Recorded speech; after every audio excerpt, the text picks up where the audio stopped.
About a month ago, I went live and I had no idea what I was doing, and I decided I wanted to make a dungeon with chat. And we sat down and we conducted polls and we created a whole dungeon together, based entirely on ideas that chat had. Basically, I was feeding off of them and they were feeding off of what we were doing together, and we ended up with this dungeon.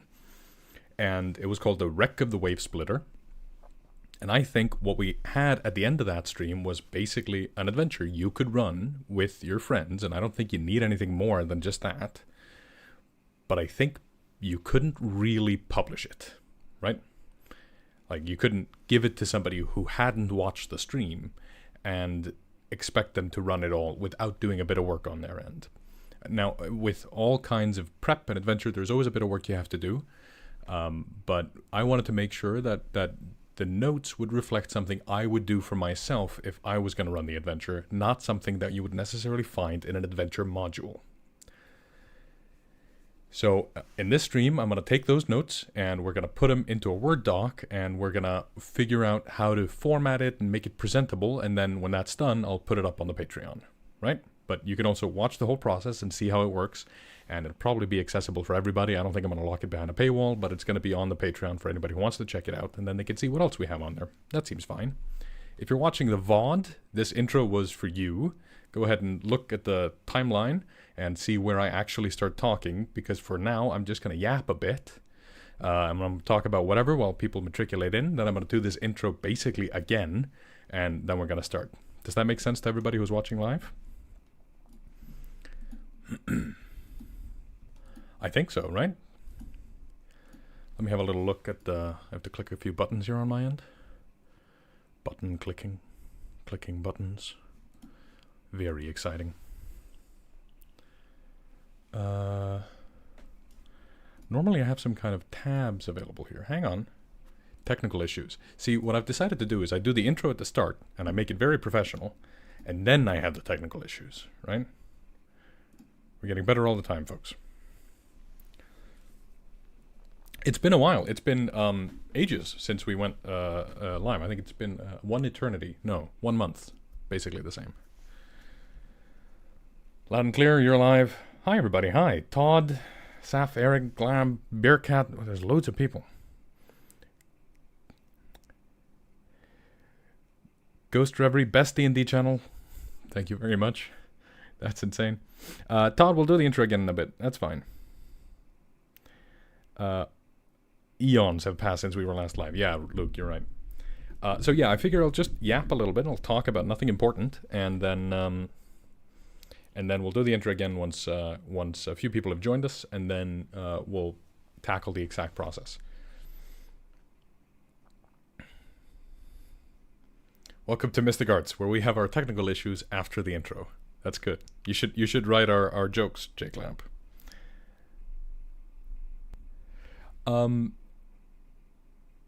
This has been, by the way, I picked a hell of a month to not be live, because it's been a crazy month for D&D news. I try not to make too much of that kind of stuff on the channel. There's plenty of channels covering that already if you're interested in that kind of stuff. But Sigil got shuttered. Like 30 people were let go, and that project just collapsed as soon as it was live, which seems insane to me. And then also Chris Perkins retired, which that man has had an incredible career. He's been with D&D since like as long as there's been WotC D&D. I think he worked there for 28 years. So he leaves behind a spectacular career, shepherding and guarding the hobby and the D&D, brand and sort of lore. So it's going to be interesting to see what happens next and who's going to fill those huge shoes. Because, oh my God, I wouldn't want to be in their shoes, right? Is it going to be James Wyatt, Crawford, Snyder? I don't know. Loads of names coming up, right? I don't know if you folks care about D&D news. I probably read too much of them, if I'm honest. More than I think is healthy. Hello, humble Gallipot. I think we've solved our technical issues. Did he really retire? Did he just leave WotC? Well, he said he retired. He's 56. I mean, that's That's early retirement. I'd love to have that sort of career, but he's basically been leading the 5e development for 10 years, so he's been at the top of the food chain for a while. I don't know. I would assume that he's not lying. Stavros, hi. Swordplay, welcome. Fun to catch you live. Trekiros is here. It's the Mystic DM of the arts. That's me. I am the Mystic DM. My friends call me Daði, and you folks are welcome to consider yourselves as such. Really hoping Perkins has a successor lined up. Yeah, like when they were doing the videos promoting the new books, James Wyatt and Wesley Snyder featured a bunch, and it was usually the pair of them with Crawford. Is AB here too? No, she's out on band practice on Mondays, which is useful for us because it gives us cleaner audio when we go live. We'll probably be doing a live stream next week, I'd imagine. Maybe the week after, depending on how quickly we get to 40,000 subs, because we are approaching it quickly at this point. So we're going to do another Q&A. People got to think we're insufferable at this point, right? We do a 10K celebration Q&A every month or something. I apologize. That seems ridiculous. I don't know what to do with that. This is just kind of our life now. AB, saxophone, trumpet, drums. She plays the flute and the piccolo. Stop it, Carol. Don't be ridiculous. That's insane. I'd love to. We had we had a lot of fun. We were filming all weekend, actually. We filmed sketches or like parts of a Mystic Art video, sort of sections outside. We'd gotten our lavalier mics, these sort of clip-on mics that we bought, and the brand new camera, which has this amazing autofocus on it. So I could be running around, and AB just points the camera at me, and the camera goes, there he is, and like tracks me, and it was kind of amazing. The audio is a little blown out. I hope we can save it. But it's good that we're getting to use those mics, because we thought we were going to buy them and use them at Gen Con, but we just had to cancel our Gen Con tickets. Because we're probably not going to go, which is kind of tragic. Oh, Val's here. Hey, Val. What lav mics did we get? It's the Hollyland Mark II. I'm going to put that in chat. Not sponsored by Hollyland. They're really good. They just connect to like a phone or your camera, and they sort of auto adjust the levels and stuff, but apparently not when you plug it into a camera. Duh. But, they're really good. Do we go with a Sony? No, we got a Lumix.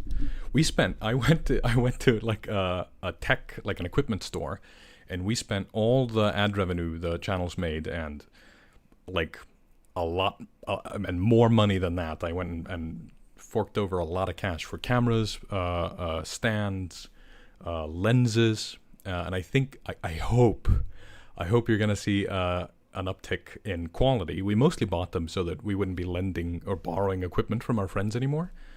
But we also wanted to make sure that we bought equipment that made our lives easier. So we got bigger SD cards, so we have to load off the cameras more rarely. Like we're never worried about storage space anymore.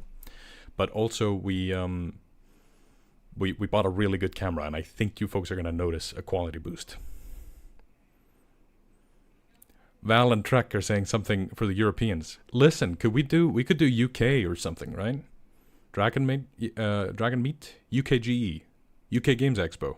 That would be fun. Trek, we're coming to your place. Yeah. Trek, you're gonna host us, right?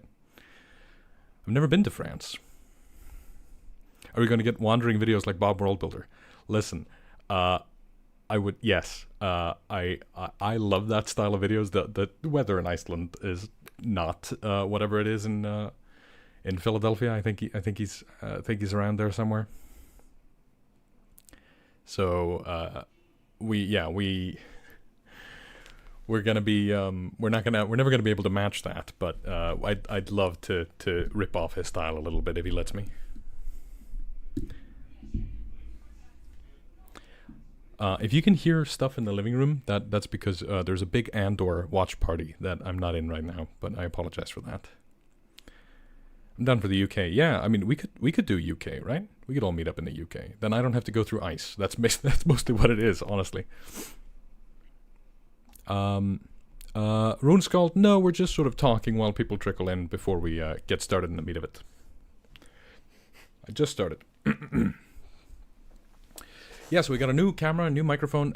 We haven't replaced this one yet. That's the next big thing. This one's probably gonna stay here, but we're gonna get a better mic for the living room. And I'm thinking I want to get like a proper podcast mic.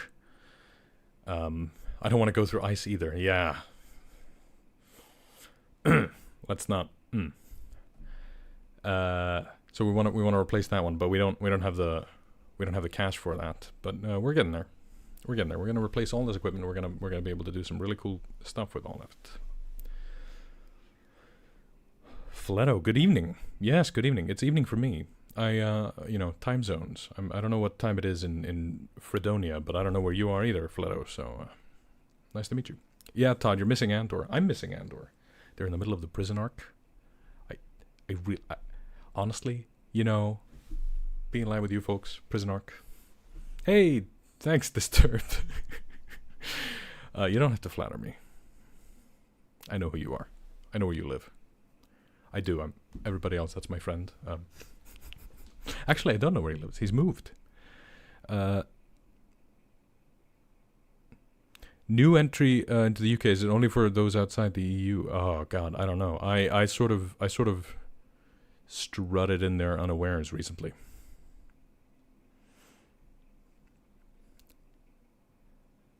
I need to leave because of how good the prison arc is, right? Exactly. Did I get the new mic arm yet? No, Spook Whoop. We haven't. I was just saying the only thing we haven't replaced is the audio arm equipment. I know where his mom lives. That's correct. I do know where his mom lives. I know where your mom lives. It's new as of February. What is? I don't know what that means. See, here's the thing. I'm told that I'm supposed to wait until people trickle in, but I just want to get started. Want to visit Europe so badly. What's wrong with my current mic?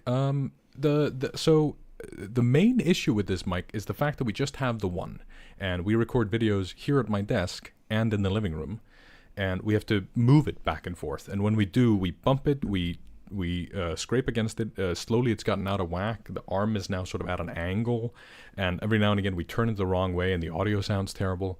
So we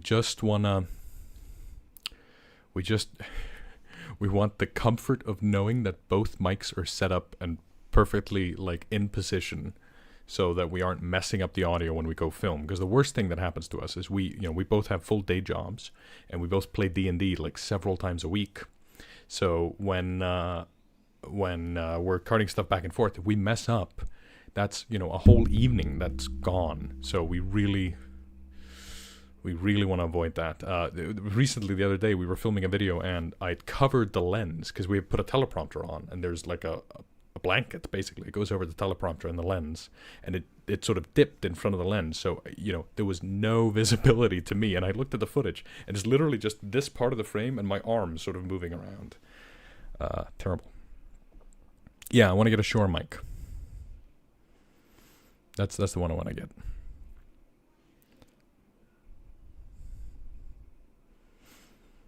I want to get the whatever it is, SM whatever.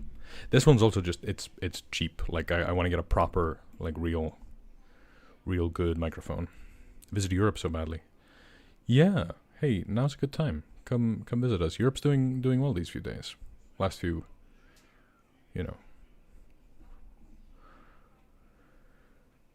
SM7B is the big boy. Big boy. Release the arm cut. I think we deleted all the footage. I was so mad, Cookie Dude. We finished recording, and I turned to AB and I was like, I think this is the best performance I've done. The script was it was fine, but I was I felt like I really sold what I was saying. I was doing a good job, and then we looked at the footage and it was ruined. Corkboard, Val, yeah, SM7B. That's the one I want to get. Also, this one's just cumbersome. This pop filter is a full inch away from the arm, so I keep bumping it. Do a face reveal.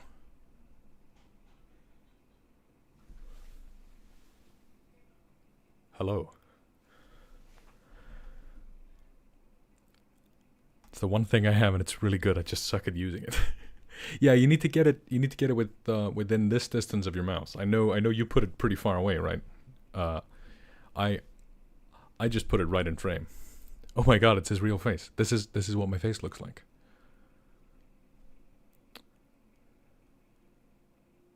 Pretend to, yeah, tempo. I was going, take the whole thing off. No, sorry. Aesthetics. Stick it in frame. Hey, if Conan can put it in frame, right?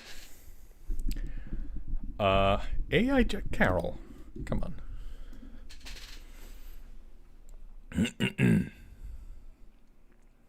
It's old man. I can't. Hey, listen.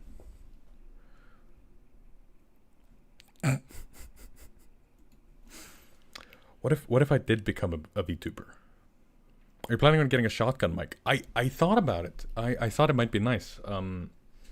They're dynamic as opposed to condenser, right? So I'm nervous about setting the values correctly, but I might get I thought about it.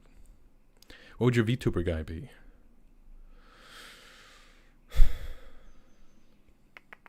I don't know. What would my VTuber be? You guys have to tell me. Rust Monster?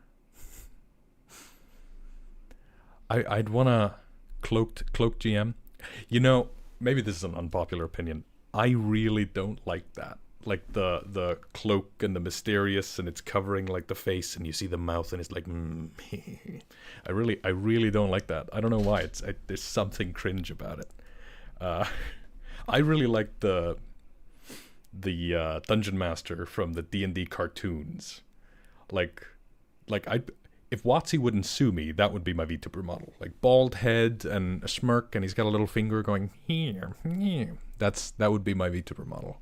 I'd love to be that. Spirit Halloween DM costume. Yes, that one. Yeah. My friends sent that to me. They were like, I asked them last Halloween or something. I was like, hey, do we guys want to like dress up as our characters? And they were like, only if you put this on. And I'm like, if you guys buy me this, I'll wear it with a bald cap and everything. Legally distinct cartoon DM. I mean, if Trekyros can be not a Modron, then I'm sure I can be not cartoon DM, right? Scott Williams, I ran All Hail Gek yesterday for a group of 4 players, 3 veterans and 1 brand new. I drew the map out on a foam poster board and made a bunch of props out of cardboard. We had a great time. Awesome. Fantastic. I'm so happy. I wrote that. I've run basically versions of that dungeon, I don't like 7 times. And then I wrote it down the day we were uploading all those videos. I sat down. I was all the videos were on YouTube uploaded, but not live. And we were in the process of making the last 2 or 3 thumbnails. So AB was behind me doing the thumbnails, and then I was like furiously typing out. So I'm glad to hear it worked. I'd be curious to know if you had to make any big alterations or changes to the balance, because I added like a couple of encounters to it, and I have no idea if it holds up. Hey, thanks, Donald. I appreciate that. Looking old will take a lot of makeup. No. You know, I can. Yeah. That's how you do it.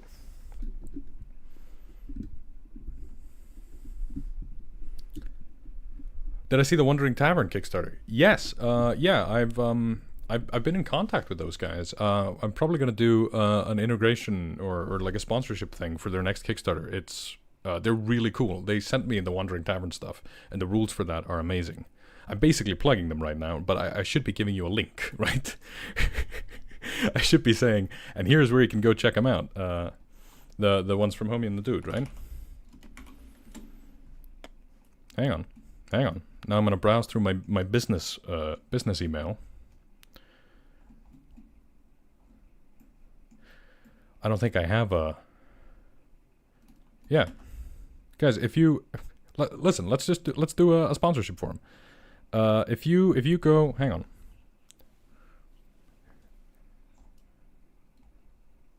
If you want, God, they sent me so much stuff and I've never really gone through it. if you like it's like a floating tavern. Anyway, this is terrible. I shouldn't do this. If you go look up Wandering Tavern, you want to buy and you want 10% off, use the promo code Mystic Arts and promo code Mystic on it, and you should be able to go just get it at a discount. Hang on, maybe it's just at their store. Worst ad integration on a live stream in the history of mankind. There you go. Mystic Arts, I think it's a 10% discount. I'm allowed to set it higher. I don't know. They explained it to me, and I didn't get around to answering them. So if you want a bigger discount, wait a bit, and I'll do this next live stream, and then I'll get it right. I'm going to text them right now so I remember.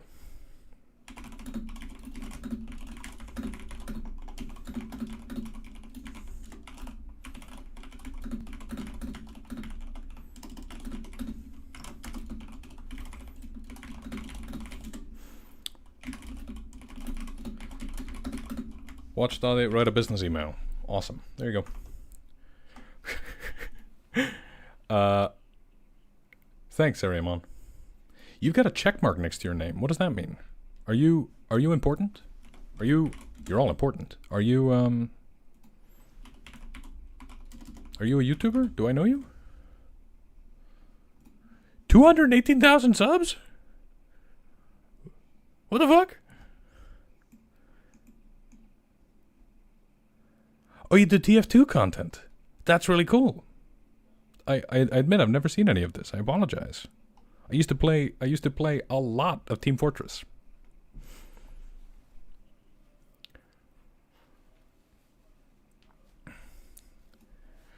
That's incredible.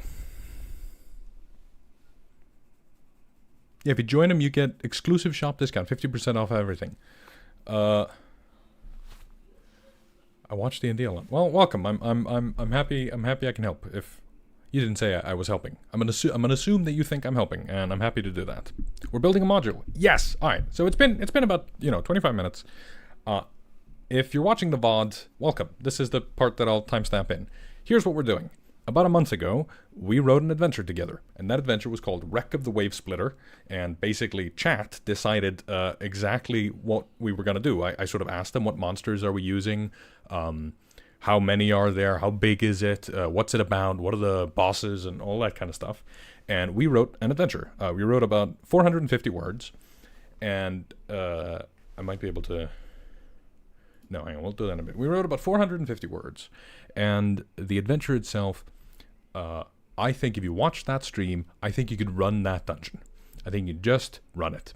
I don't think you need anything else, is the point I'm getting at. But if you didn't watch that stream, and you just handed someone the notes that we made, I think you'd discover that the notes are not enough, right? So what we're going to do is we are going to take those notes that we have, and we're going to put them into Word. And we're going to do a little bit of formatting. We're going to make it slightly prettier. We're not going to do InDesign, right? I took one course on InDesign when I studied graphic design. I don't remember any of it. I think I mostly slept through the class. But we're going to try our best to sort of make it kind of nice in Word. And then I'm going to send it over to Magnus, who edits and co-writes everything we do on our Patreon, who's a professional writer and editor. And we're going to get him to do a pass on it, and then we're going to put it up on the Patreon at some point in May, because in May, and this is the thing I wanted to tell you all about, in May, we are going to be doing dungeon months, right? We're going to do bunches of videos on dungeons. We're going to do streams. We're going to make a mega dungeon together. We're going to do dungeons all the way down. It's going to be a whole bunch. And if you're sitting there thinking, I don't know, I don't really like dungeon crawls. I play D&D, and I basically don't do dungeon crawls. I think you're wrong. I think I can convince you that you're wrong. I might well fail. I often do. But what I used to agree with you. I used to hate dungeon crawls. And slowly, recently, I've been falling more and more in love with them. So I'm going to hope that over the course of Dungeon Month, in May, I'll be able to convince you at least a little bit to give dungeons a try, right? Because right now, I love dungeons. I love hex crawls. I love all these old school things, and I think think the people back in the 80s and the 90s playing the game, they knew a thing or two about what was fun. So we're going to try and revive some of those things and figure it out together. Would it be a point crawl? No, I'll eventually make a video about point crawls. They're awesome. Dungeon Mayhem. Bearcat, you're hired. That's what we're going to call it now. It's Dungeon Mayhem. That's way better. Hey, awesome, Zariamon. That's great. Obsidian's fantastic. Val, I look forward to changing your mind. Dungeon Mayhem. Awesome, Bearcat. Fantastic. So, that was the intro. Welcome back, everybody. Look, it's a stream. We're going to do things.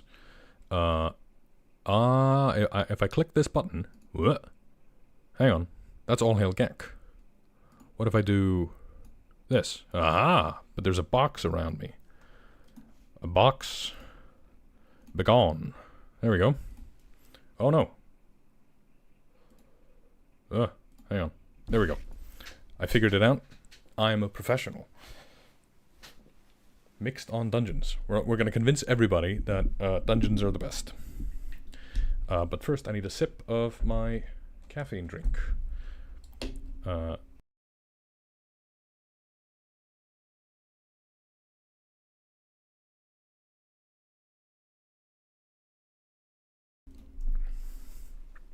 Dungeon Mayhem is a D&D branded game. Oh no. But they don't have a hyphen. See, the hyphen makes it different.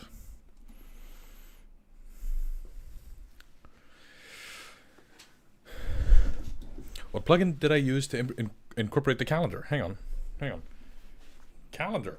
I used Calendarium. Does it impose on the speed of thought implementation? A little. It took me a moment to set up, and I really haven't figured out how to use it more than have it be here. I'm sure there are more features, and I'm completely underutilizing it. But every minute I spend futzing with it is a minute I am not writing prep or lore. So I don't futz with it too much.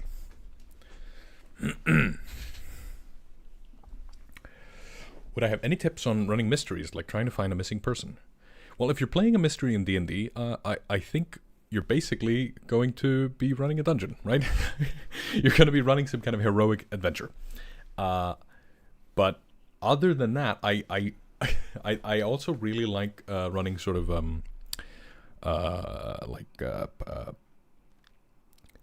clue-based games. Like, I'll give players loads of clues for various things, red herrings and stuff like that. But I think that's beyond the scope of this stream, Animation XP. I'd love to get into it on a future video. I probably will make a video on mysteries. Gunnar! Oh my god, thank you so much. This is going to go straight into the mic fund. The shore mic fund. Thank you. This is fantastic, Gunnar. Thank you. From the bottom of my heart. God. Pointy Hat did a video. Hey, if Pointy Hat has a video on mysteries, I'm sure that's everything you need to know right there. It's a partial mic right there. Yeah, I believe that's the shore is about $400. So listen, everybody who donates to the mic fund, I'll get a nameplate, and we'll list you all down and put you all on the mic. Thank you so much, Gunnar. You need to do mysteries. Not right now. This mystery here, 3 weeks ago, wreck of the Wave Splitter. 3 weeks ago, a pirate sailing ship called the Wave Splitter crashed against a Peril Atoll, and the crew was presumed dead. The local town on the mainland sent out a rescue party and has never returned. Last week, a scholar in the local town, Eugene Eglington, I don't know, has discovered that sea levels rose around the town by a whole inch. What's more is that he spotted more and more dead sea life surfacing around the wreck of the Wave Splitter. He's certain that there's something going on at the ship. The local council offered a bounty. So, well,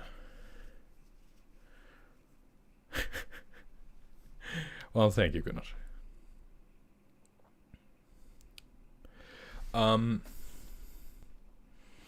See, Val's excited because I was running a mystery for her, and we had to take a pause in the middle of it. We were preparing to do a little extra play kind of thing. I want to be on the mic plate. Hey, Jake Lamb. Listen.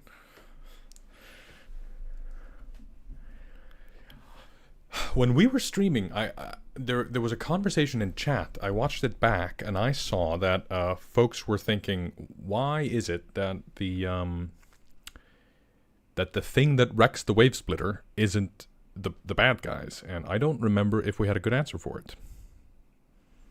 Hey, Thomas, thank you so much. I'm happy to help. I don't think we had a good answer for it. The atoll belongs to a cluster of crabs, swarm of piranhas. There are marrow, shambling mound. Somebody said it's a coral mound. That's fun. Entrance. It's hard to get into the ship.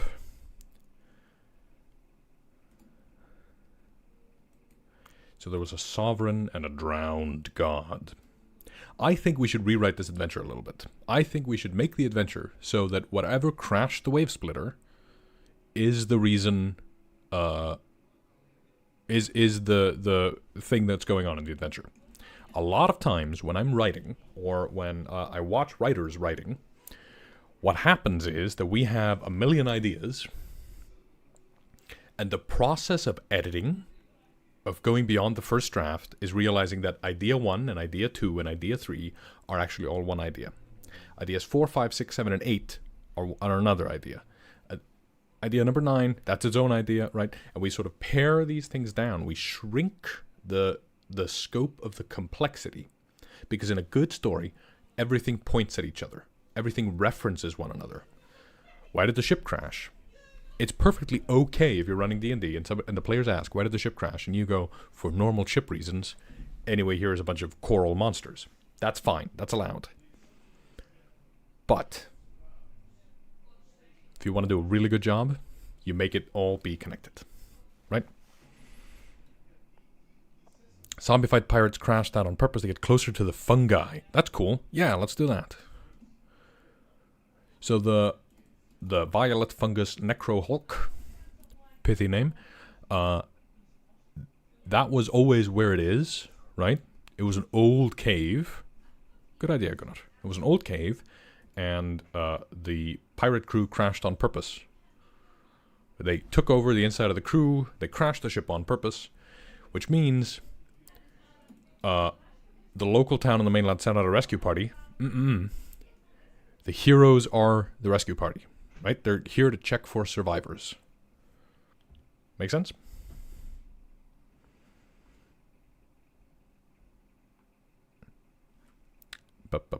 Am I missing anything?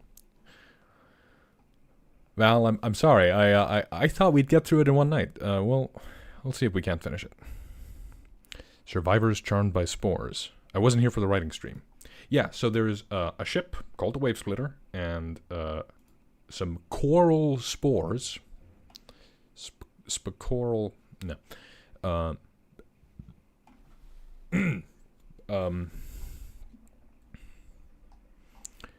Bearcat is gonna figure out the fun portmanteau here. But the coral spores infected the captain, crashed the ship on purpose to get in contact with the drowned god.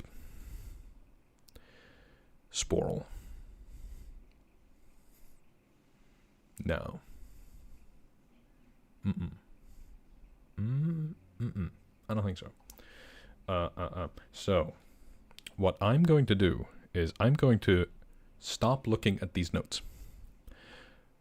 Because right now, they're making my life more difficult by being here. Because I'm looking at the notes going, ooh, I don't want to mess with anything. I don't want to knock everything out of place. So instead, we're going to go over to Word. And here we have All Hail Gek. And it's all formatted real nice. And this is an adventure that's available in the 5-Room Dungeon video and in the Start Playing D&D video. It's an adventure we put in there for free to help people get started. And it's got a format. And since I've already done the work of creating a format, I'm going to use it. But if you want to make your own format, and I did say that we were going to go from start to finish, so I'm going to show you basically what I did. This is just a Word document. It's nothing terribly fancy, although Word isn't free. Hi, Ali.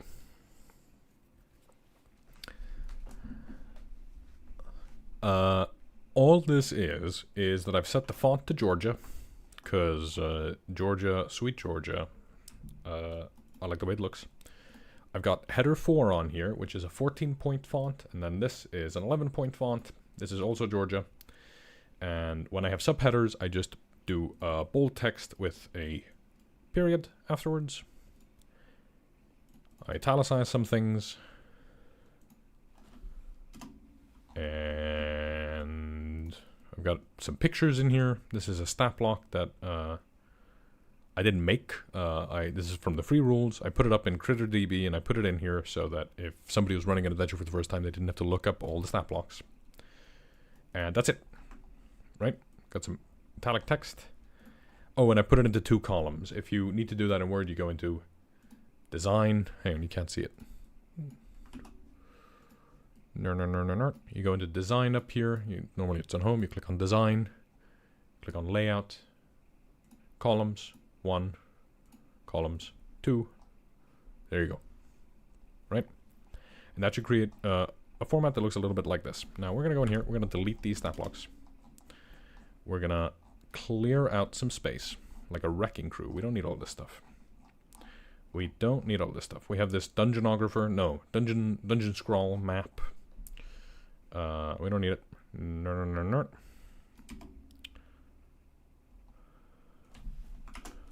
Put the columns on 2.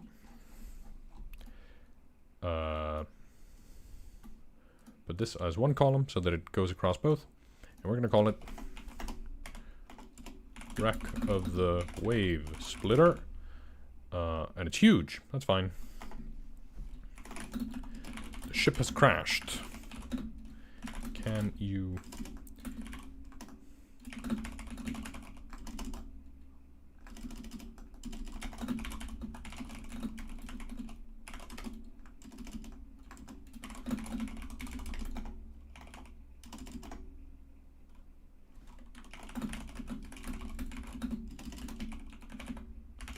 And hopefully, by the end of this, we will have created something that is modular, and a DM doesn't need to watch any of these streams. They can just pick up the piece of paper, and they can read it, and then run an adventure, right?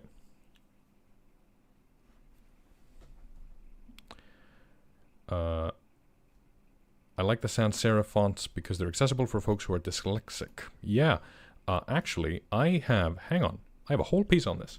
Stand by. I have a favorite font for dyslexic people. All my dyslexic homies, rise up. Atkinson Hyperlegible. This is probably the most legible font I've ever seen. It was created, I think, by a YouTuber, graphic design YouTuber. And the idea is that every different variation of font... Oh, it says here. Yeah. We should change that. Wreck of the Wave Splitter. Splitter.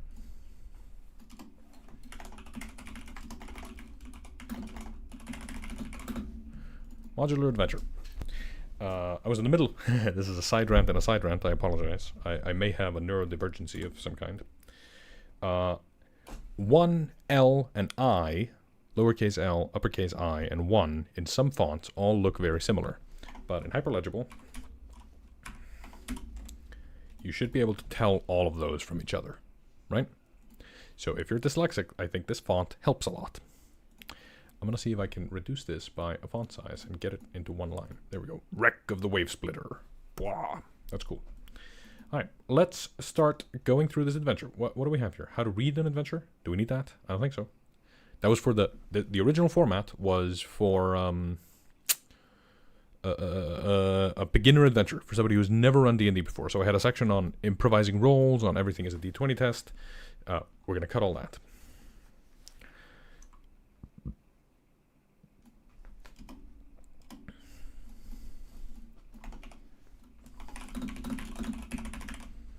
We're going to say Wreck of the Wave Splitter.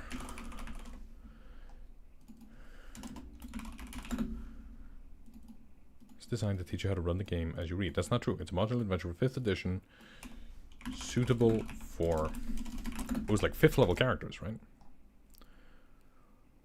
If you folks could help me remember, I think the idea was 5th level characters. Anybody who's seen the previous stream, maybe you could help me out.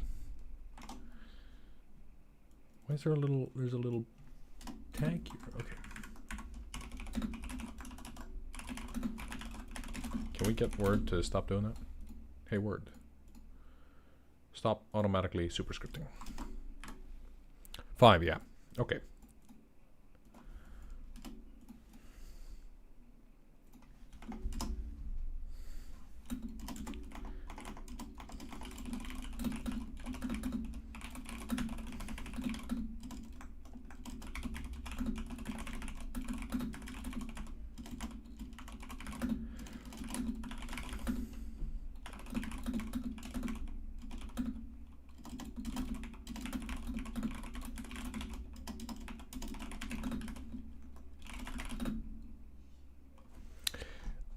There was a character in... So now I'm going to swap over to Obsidian, but you guys can't see that. Hi, Koi. Thanks. I combed it for you folks. It's been a mess lately. I have to get a haircut. Save a member of the search and rescue party. We need to name this search and rescue person. I think there are 2 survivors, right?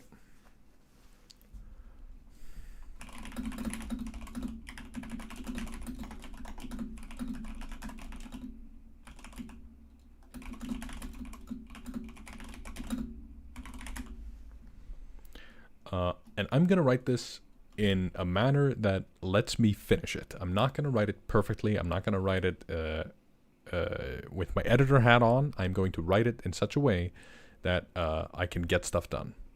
Hi, hi. Thanks for joining, Gunnar. It's been a pleasure having you. Thanks everybody for confirming 5th level if I didn't say. Nicholas, Paula, what do you mean? You don't know what condition? I am diagnosed with autism spectrum disorder. I am not diagnosed with ADHD, even though I have all the symptoms. But I never went into that diagnosis. But honestly, aren't they all basically the same thing? Mossy Antler. Grant says, creating and editing are 2 separate processes. Exactly. So right now, I'm just writing. I'm just going to make sure I get this written. Then I'm going to trust that my editor is going to have my back. If you don't have an editor, you could send it to your friend who is an English major or is otherwise obtuse, and I'm sure they'll poke holes in it, and then you can write it based on the holes they poked.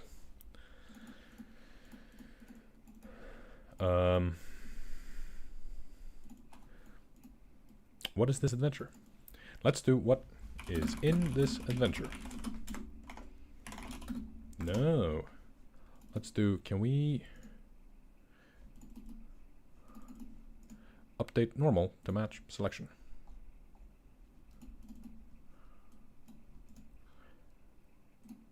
Awesome.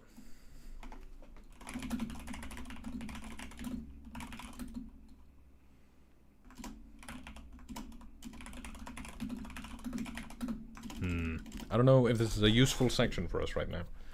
So right now we're just going to do write stuff here. What is in this adventure? I also want to include a what is modular. Wow, modular.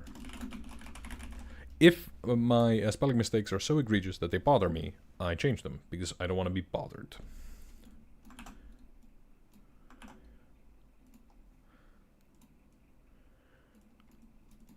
See, this is kind of the thing I thought I would be putting in here. Adventure background. So maybe I just delete this header for 4 to 5 characters of 5th level. Let's say around 5th level.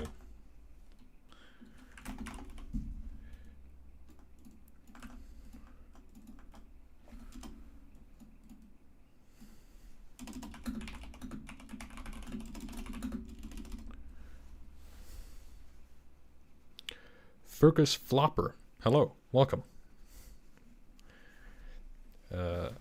Completed is better than perfected. That's right. Don't let perfection be the enemy of the good.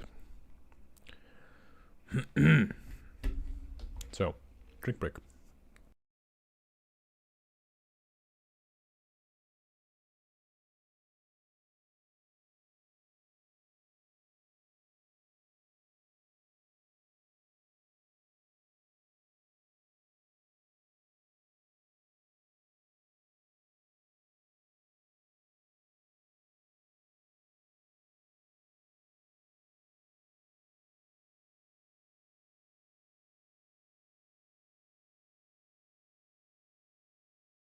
Sorry.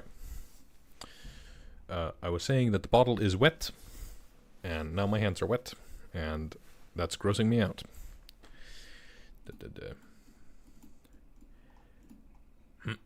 What happens in the adventure? I need my autism music.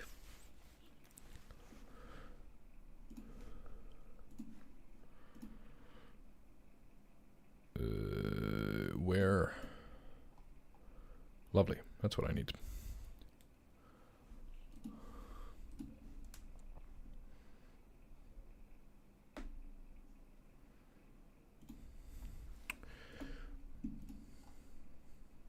What is in this adventure? What happens in the... We don't need both of those things, right? So what happens in this adventure is better.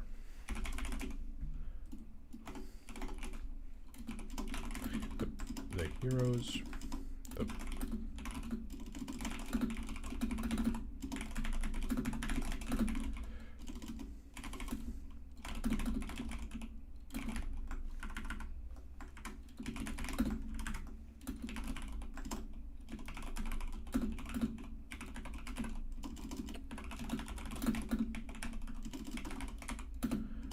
The wreckage.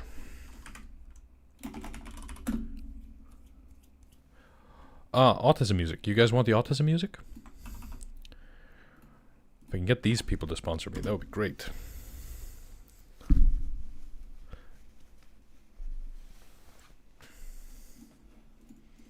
Somehow, yeah, Runehammer, right?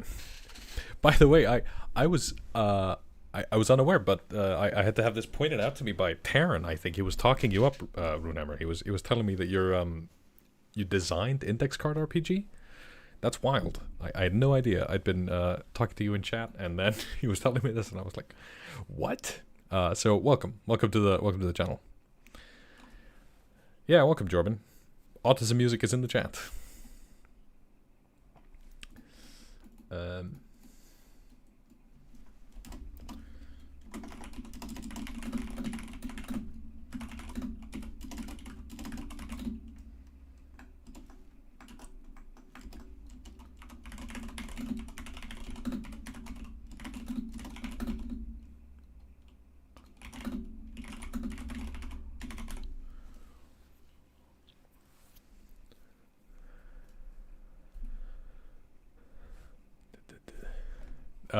That's so cool, Luke. Runehammer. Sorry. No, Luke. Don't go. Stay with me. Actually, no. Get a good night's sleep. Sleep is more important than me. Your sleep is more important than me. Go sleep.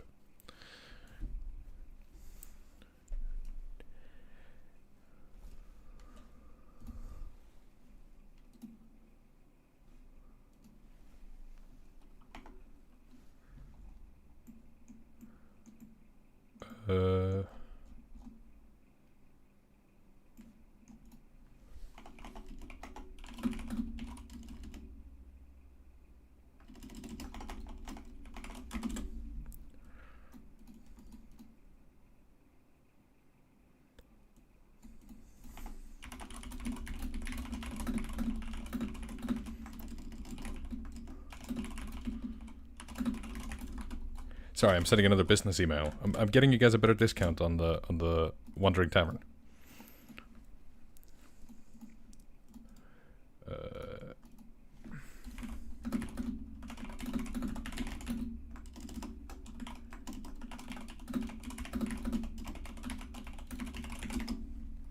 What is a modular adventure? This, I think, can just go in here.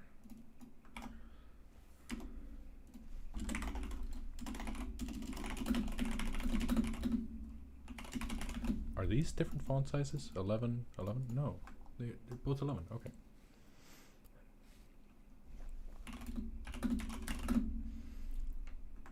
This adventure is not designed to be played as a standalone campaign.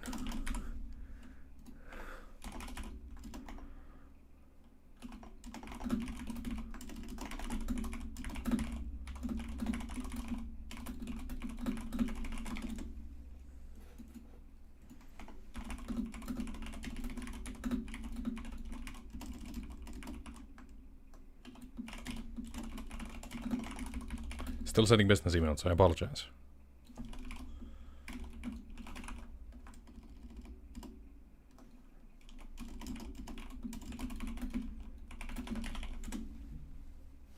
Alright.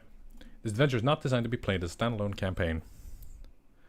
How many sessions do you reckon this module runs for? Well, it's about 3 5-room dungeons. I would assume you could do this in 3 nights if you're quick on it.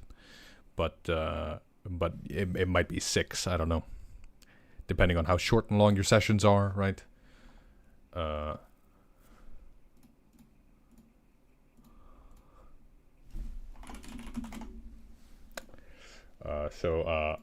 don't think it's good to set a hard and fast rule. In fact, I probably should remove this section. Right? That's probably the first thing Magnus is going to tell me when he gets the edit pass. He says, I don't think you should say this.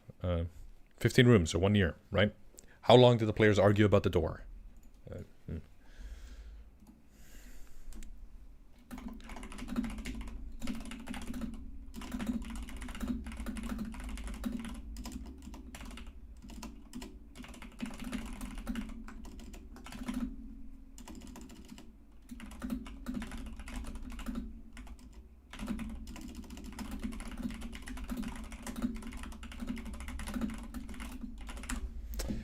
This paragraph is bad.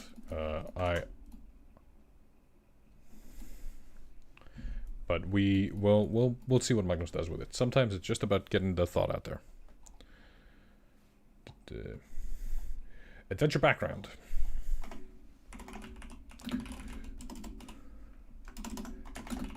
A few nights ago, we had a name for the captain, didn't we? Put this here. I'm now looking at the second screen where I've got the old notes. I'm just going to copy them over into this. So, What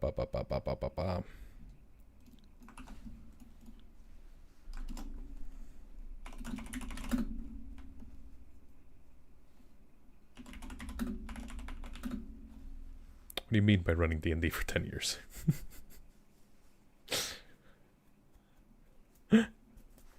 You know, people talk about the players getting very little done in a session, and I didn't relate to that at all until I ran a game with some fellow Dungeon Tubers for something that I was going to put out on the channel. And I wrote some content, and I thought, if I'm running this for my players, this will take 1 night. And we were about a quarter of the way through, 2 hours in, and I was going, oh my god. Maybe all those people playing online are playing slower, because there is lag when you're talking, right? So, I don't know. When will it be 11 years? My DM anniversary is in January, so January 2026. I may have rounded up in those first couple of videos. Maybe I'll start rounding up for November. I've been playing since November, so the first video was uploaded on the channel was my 10 year anniversary as a player. Hey!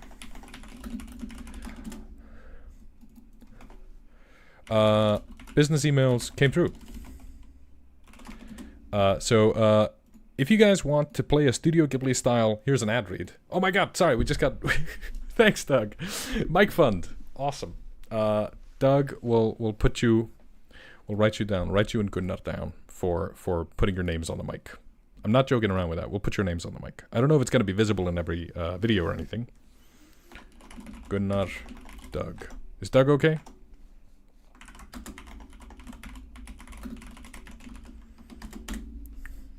Writing that down. Sorry, Ali.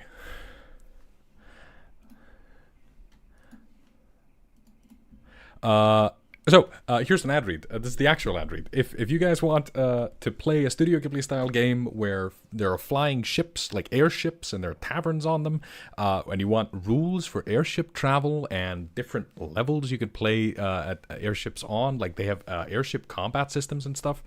If any of that sounds interesting to you, I recommend you go check out Homie and the Dude and their Wandering Tavern or Sky Sephirs games.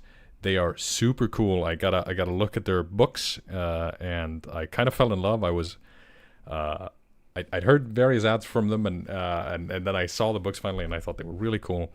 If you're interested, here's the website. Use the promo code Mystic at their store, and thanks, Trek. Yeah, exactly. Use the promo code Mystic, and you'll get 30% off on any purchases you make with them in the store.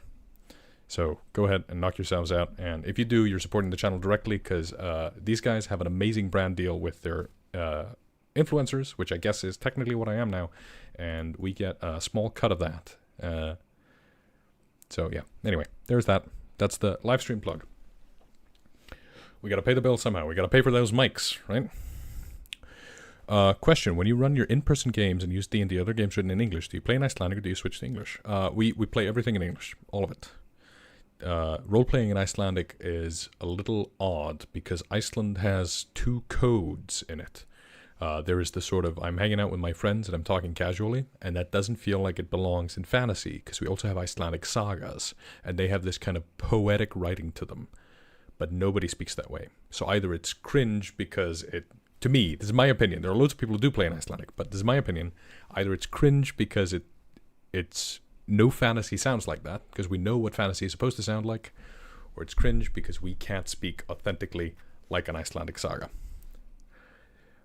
However, we all consume English fantasy media. All nerd media in Icelandic does not come translated, so we all speak English really well, and we play in English. But I know loads of people who play in Icelandic.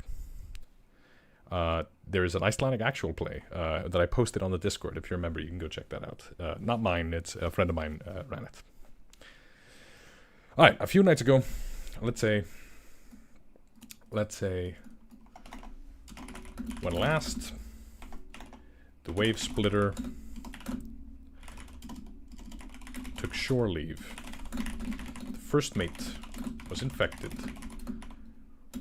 with a hidden fungal curse. A few nights later, the curse had infected the captain of the ship, name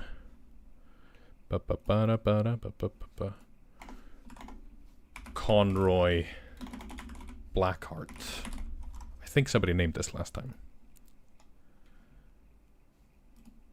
Imagine role-playing poetically. I did a Christmas one-shot, and we wrote a bunch of poems beforehand, and it was a lot of fun. But I could only bust out the ones I wrote. So I'd speak extemporaneously, and then I'd sort of try and shift it into a meter, and then shift out of a meter, and it gave it a little tone. But we couldn't do that the whole time. Yeah, this is also true, RuneScult. I assume you're an Icelander since you're talking like this with this much authority. Yeah, it might be possible with theater-style acting. The people I know who roleplay in Icelandic are all theater people. But there's no official translations. That's right. And there is a huge community translating. But it's tough. I associate those words with different things. So when I read the translations, they're not obvious to me that, Násu, I don't know, is that a lich or a necromancer or a wizard or a death cleric? I don't know.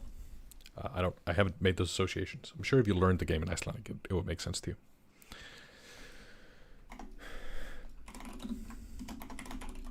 The captain, right now you can see the formatting is going to bug me, but we'll live for now. The captain steered the ship. I'm going to say the captain infected by the curse. Or let's say under the influence fungal curse steered the ship to wreck at the what did I call the atoll? At the Peril Atoll. Is that a Sea of Thieves reference? I don't know.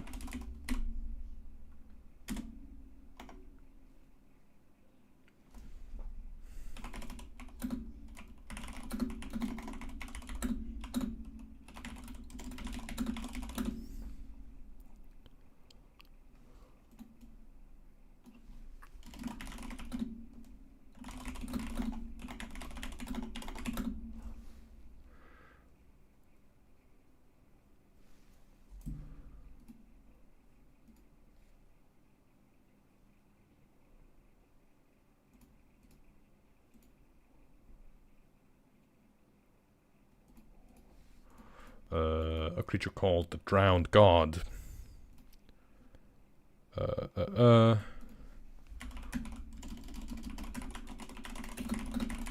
whole incident. Orchestrated the whole incident.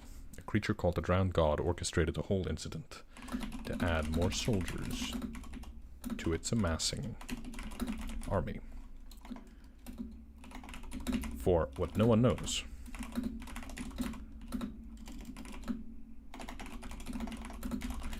The Drowned God plans to destroy a local village.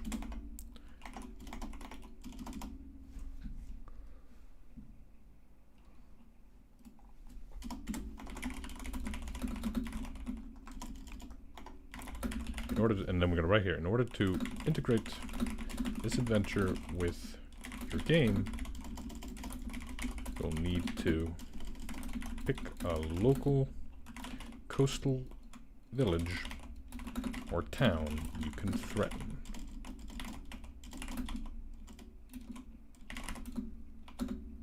A black fate is part of the...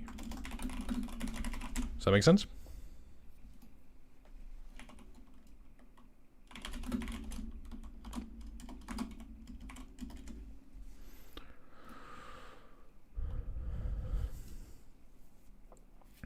Proper translation of tradition of translation. Yeah.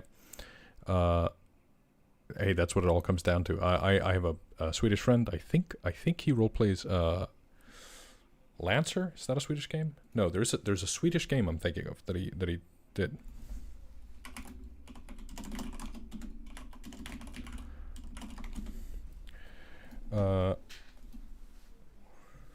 Anyway. So, if you're going to use this adventure, you need to have a local coastal village or town you can threaten with a black fate as a part of the adventure, right?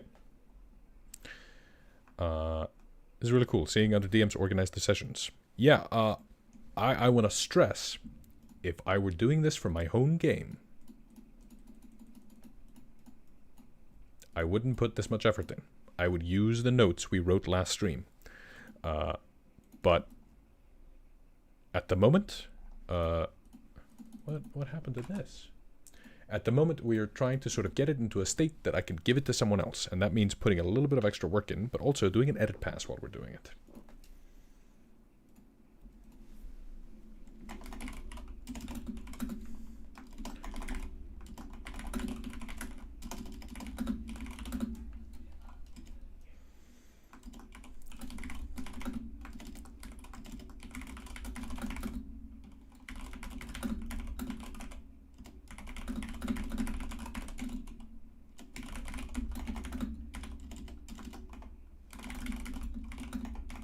What was his name? Eaglington? Eugene?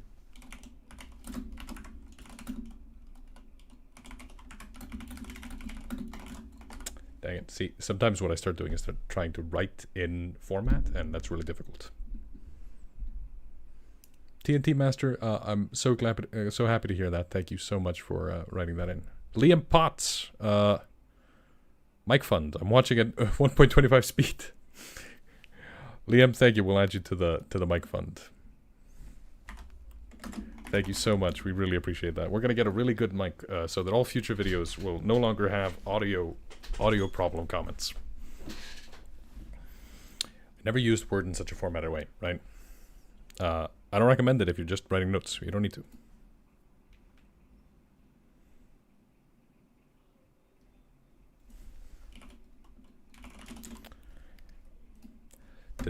Anyway, we really appreciate it.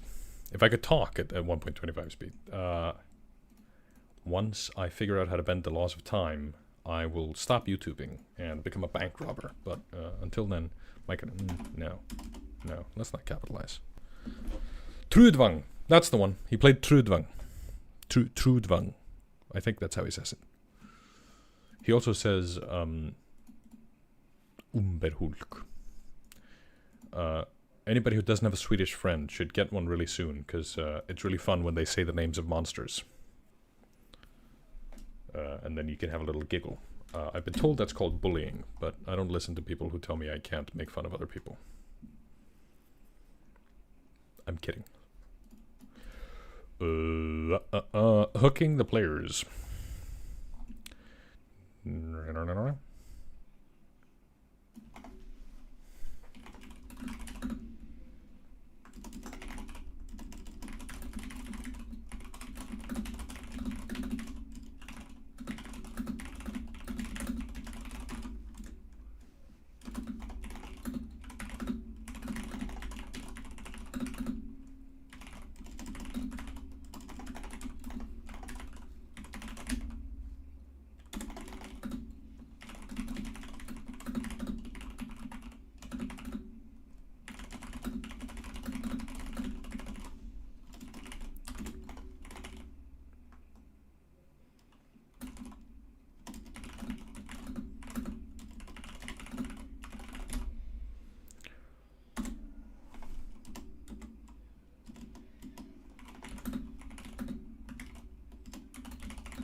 So we're going to still use Eugene, but we're not going to use the water level rising thing.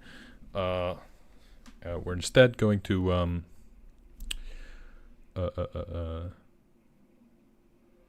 Trudvang. We're instead going to make it be that he knows about the drowned god.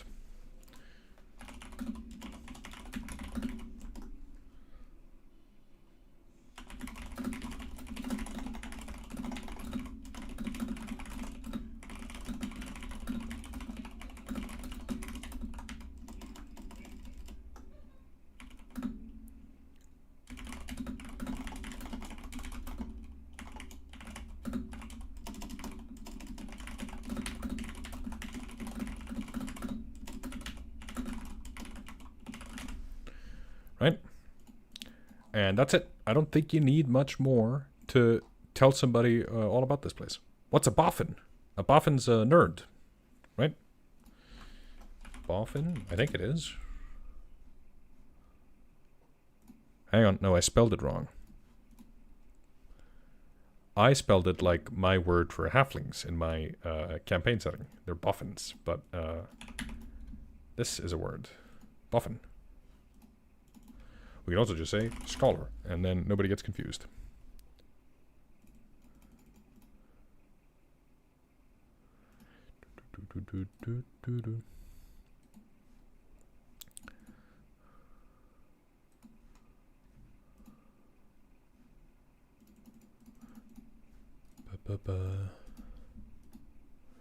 What am I looking for? I got lost. You know how when you step over like a... step through a door frame and suddenly you don't know how you got there? Yeah, boffin is like an expert or a doctor. Yeah. Yaho. That's what we say, two hands. We say yaho. We could also go yaho. And then there's the famous Icelandic jæja. Dungeon key. We are going to... So.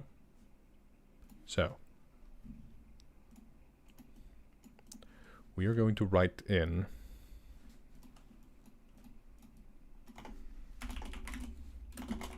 Parallel.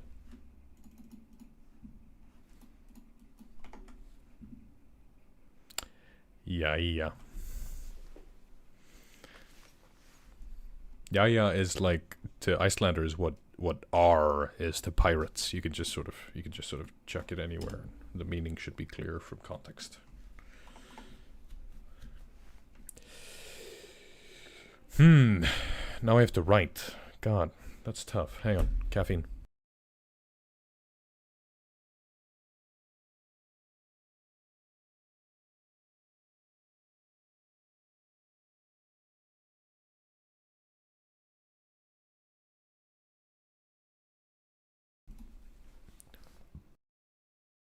There we go.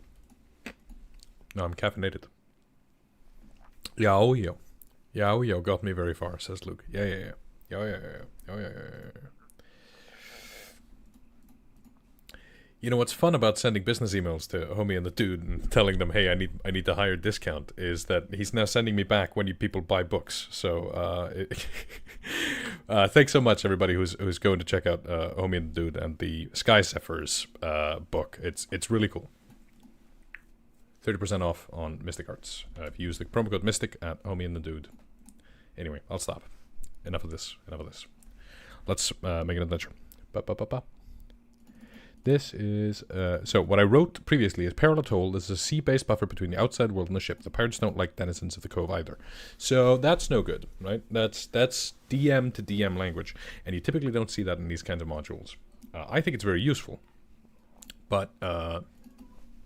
I don't think we need that. So we're going to say these 6 islands. We don't have any art for this. Maybe I'll get some, but at the moment we're just blitzing through trying to get this thing written, right? I have to stop in like 40 minutes, so we have a lot of work between now and then. Oh god. Ali, thanks so much. I really appreciate that. Oh my god. 5 gifted memberships. Thank you. Can make incarnate maps if you need. Yeah. We could do that. Not now. I'm getting distracted. Enough of this gay banter.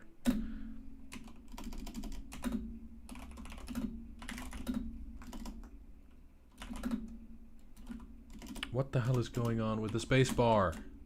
Ugh, gross.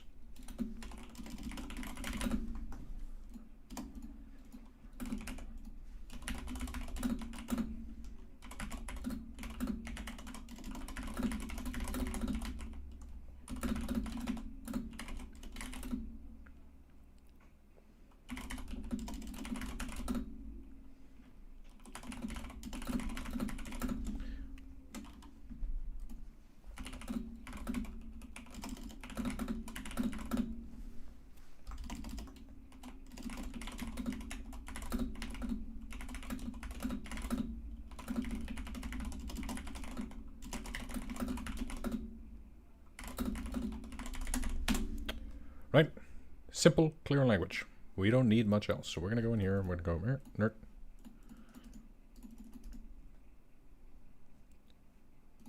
I'm going to highlight this, update heading to match, and then we're going to go in here. Entrance, puzzle, setback, climax, resolution. So,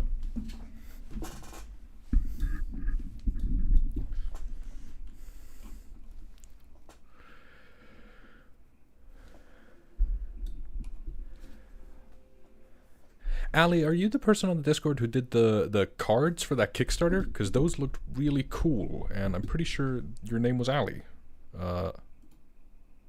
Right? Because the amount of incredible people doing art on the Discord. Oh yeah, you and Rachel were talking. That's right. Yeah. The amount of people doing incredible stuff on the Discord is kind of amazing. These crafts people get into, like they're making stuff and they're sharing it, and it's beautiful. I love that this hobby is full of people who make shit. Like, it's the best thing in the world.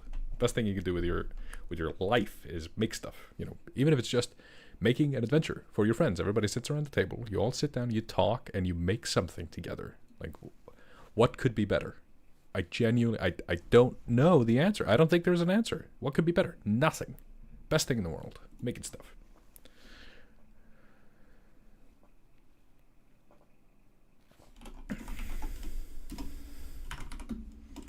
You know, do I, yeah. Crabs.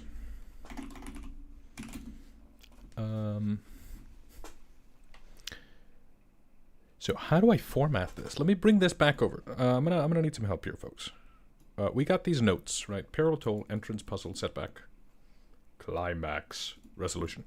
How do we format this? If we had a map, we might just sort of key it, right? We might have a map and we'd go crabs, marrow, you know.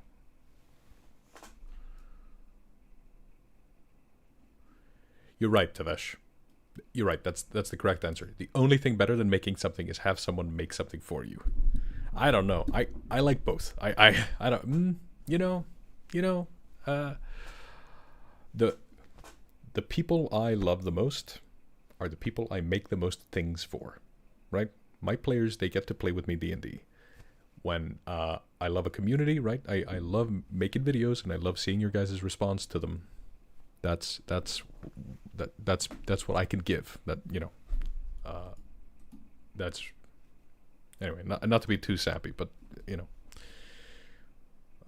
I think gifts, crafts, making stuff. I think it's the best love language there is.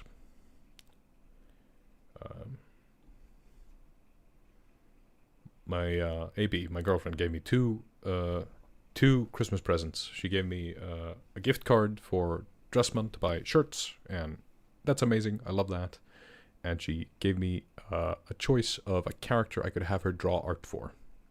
Guess which one I was more excited to receive? Right? Delver's here, everybody. Say hi. If a map makes sense, then a map I shall make. Yeah.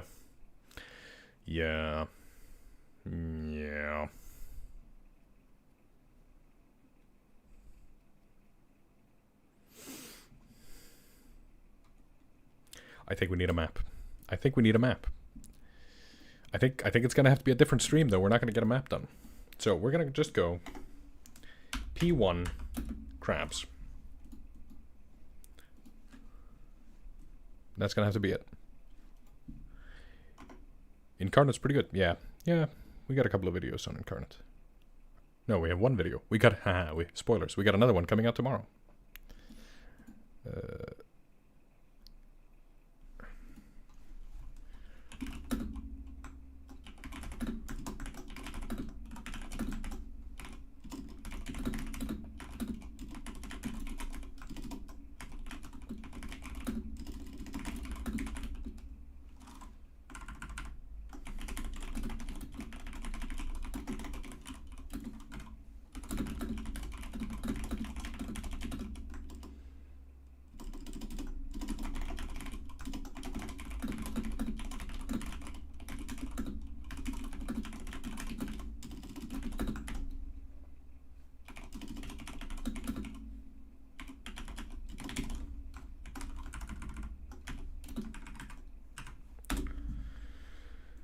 And then we just do this a few more times, right? This can't be too hard. Famous last words.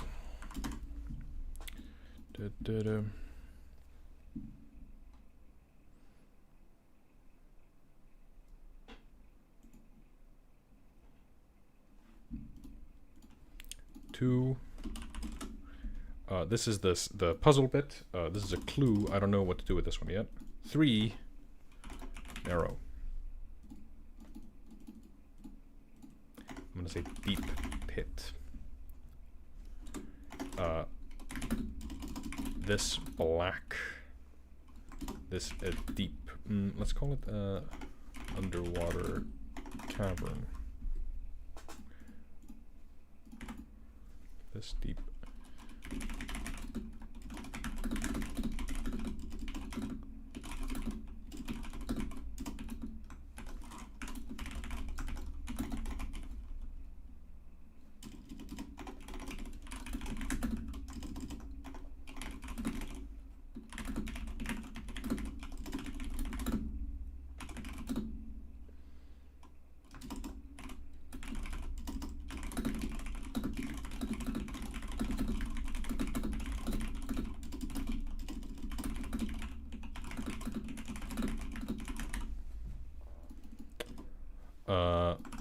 Number 2 needs to be, according to the outline, discover what happened to the search and rescue party. I don't think that's great, but we need to figure something else there.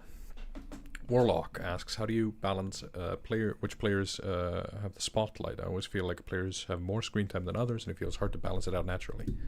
What I do is when I see that somebody's getting a lot of spotlight, and a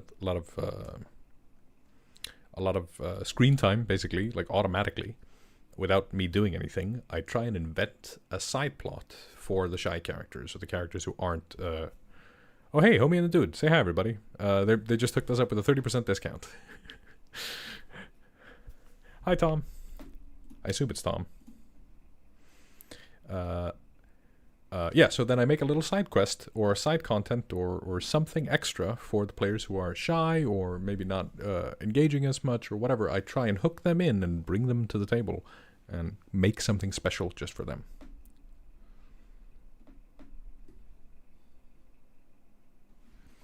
P4.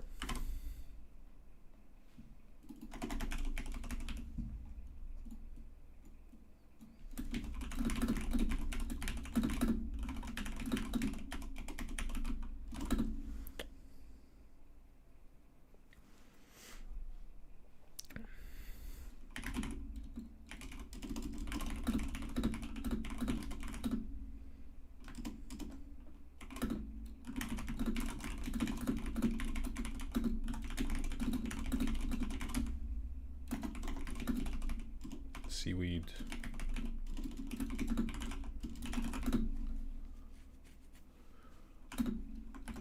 It's not a coral mound. It's a shambling mound because it's seaweed.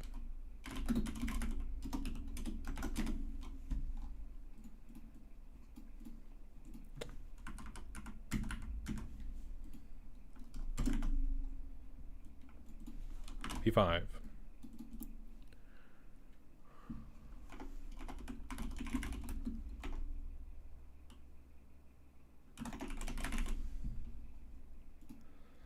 So, you know, I think we're just gonna cut one of these. You know, it's a 5-room dungeon. It doesn't have to always be exactly 5 rooms.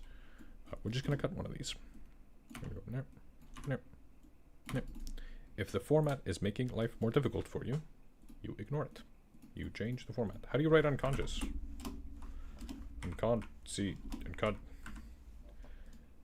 Proof. Word. I need you to help me. Alright, I'm sure chat can tell me how to write the word unconscious. Hang on. Tavash says NPC goes missing. P2 is clue to NPC, which is why the party was hired. Maybe. Con.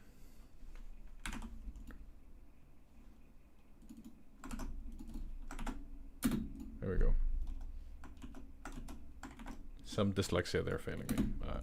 For some reason, could not see the difference. Actually, you know what we should do? It doesn't... Let's have there be a thing here. Let's use the format. 4, 5, and let's just make it be... shoe. Missing... shoe.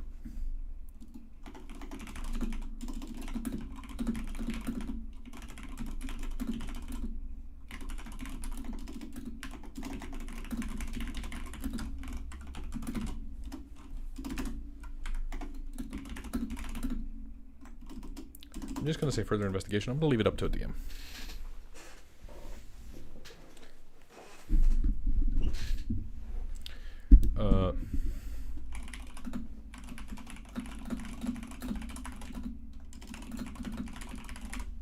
It belonged to a halfling. But the unconscious crewmate is not a halfling.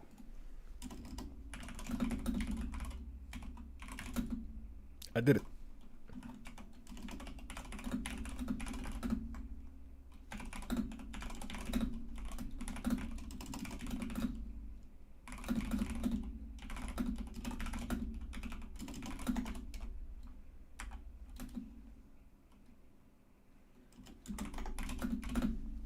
Alright, I need a name for crewmate number 1, a human, and a name for crewmate number 2, a halfling.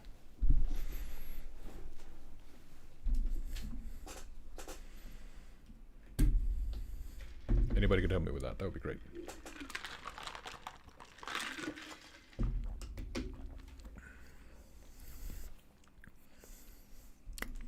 I like that Tom from Homie and the Dude is just in here doing tech support. That's kind of amazing.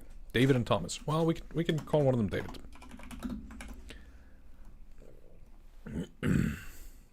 Greckland.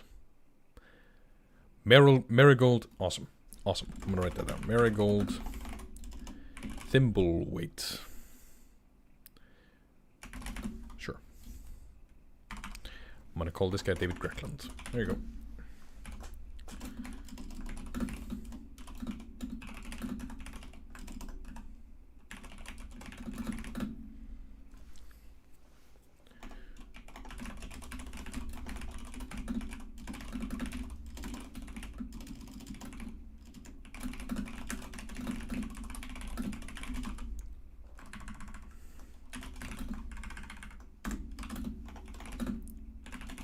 Oh, I'll need a first mate as well.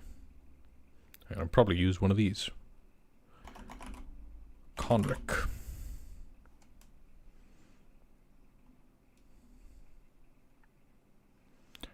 Conric Otar.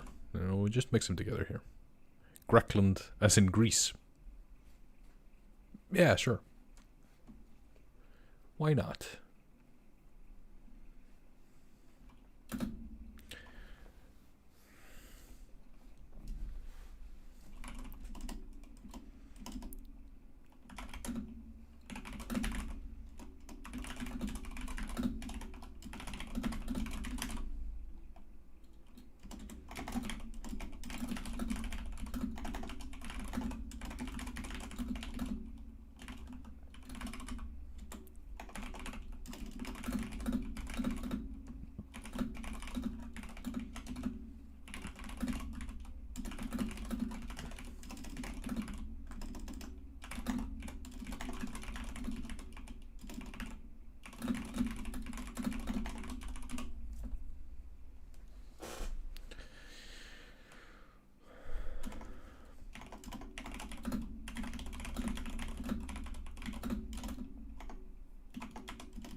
Yes, let's... Yeah, Tavesh, let's run... turn a second... Then... Blackheart. Purposefully ran the ship aground.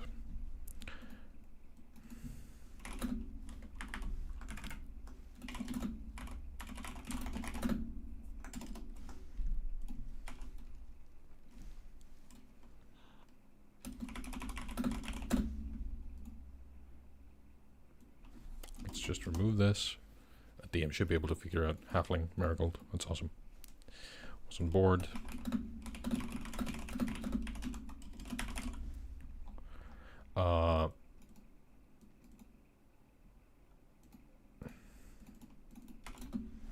Survivor named Marigold for reasons relating to a, let's say, a halfling.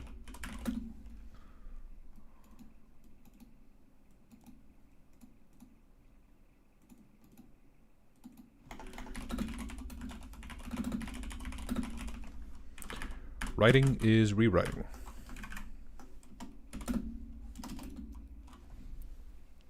Is it a boot or a shoe? Boot.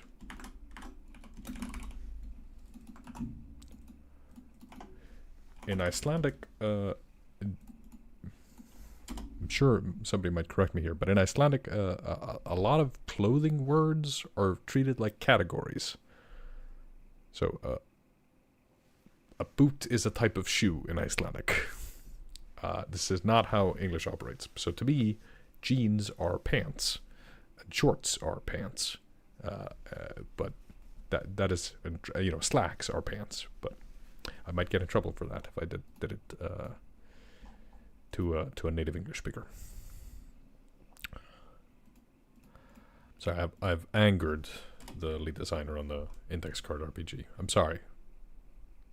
I'm so sorry.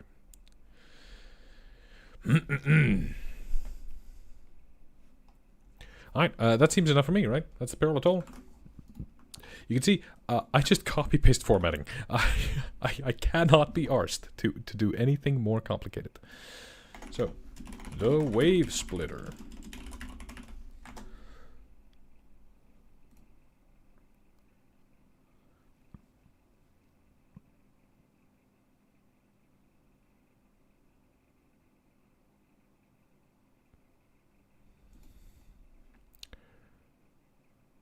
By the Braille Institute and was named after the founder. There's an improved extended version called Lexica Ultra Legible.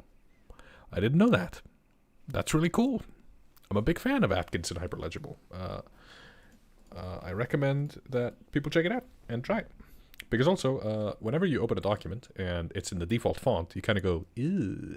So you want to change the font so that people go, ooh. This has been graphic design with Dungeon Master Daði.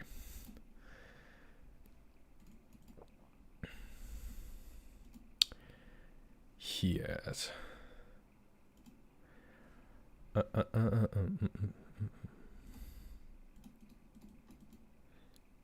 Wave Splitter entrance.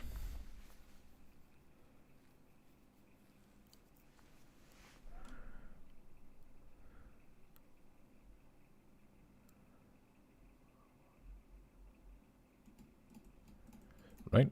Yeah, I agree, Mike. If you're writing something that's mainly meant to be read, it's not meant to be pretty, right? You're not doing graphic design or a logo or something.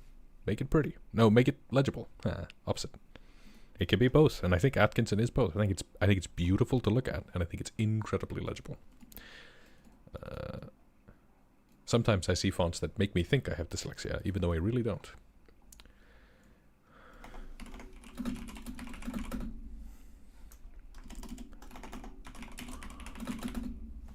Did we ever decide what the wave split? It's a pirate ship. Yeah. It's a pirate ship.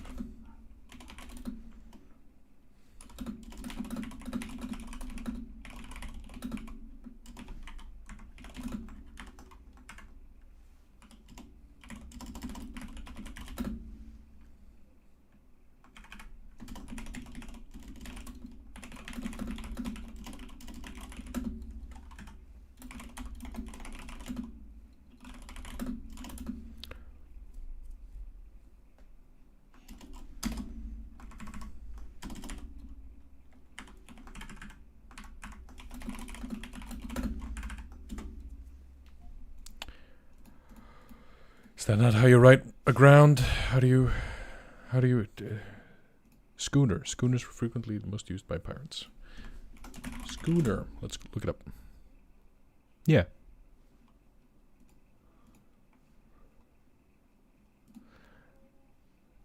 I think because it's D&D, I'd probably just call it a sailing ship.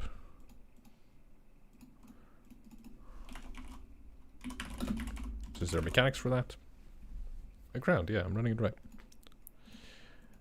Thanks so much for joining us, Val. I'm sure we'll be able to finish that session one day. Is the wave splitter in the atoll? Yeah.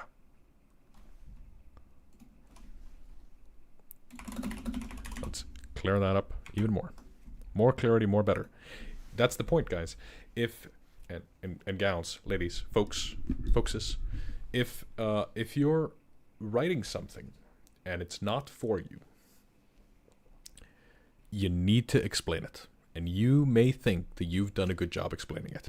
And then somebody like Sean will ask, hey, is it like this? And your first instinct might be to go, yeah, haven't you been paying attention? But you're wrong. They probably have been paying attention, and you are just not being clear enough. You could be more clear, right? There's a limit. There's a limit to which people will take over repetition of explanation. But you can always be clearer. You can always do a little bit of an extra job just to make sure that everybody's on the same page. And the amount of times where I am doing something at work and we get feedback on the writing, and I hear the feedback and I realize, yeah, we didn't explain this at all. It's more often than you might think. So when you see comments like that from Sean, that's a good point, Sean. I had not specified it in this paragraph. I should. It might have been somewhere up top and you might have just missed that part. I don't know. But we're going to put it here again. Because also, remember, a DM running this might have run this on evening 1. Or evenings 1 through 18, depending how slow you run it. But, they might have run this on evening 1. And now it's 3 weeks later because you couldn't find a time because there were scheduling conflicts. And then you open this up and you're like, what is this? What is the wave splitter? Do I have to read the whole thing again?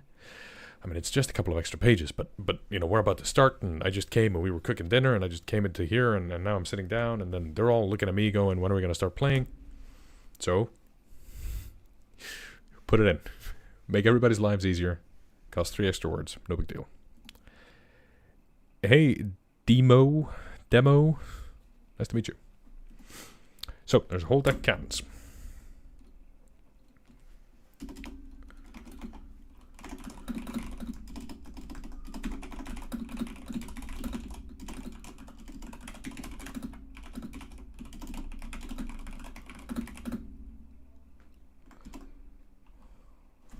Let's use nautical terms.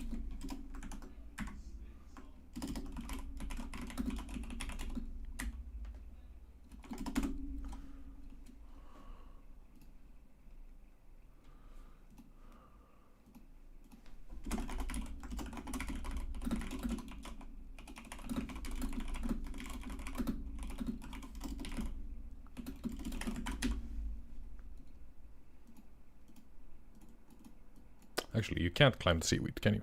The seaweed is a shambling mound. It'll kill you.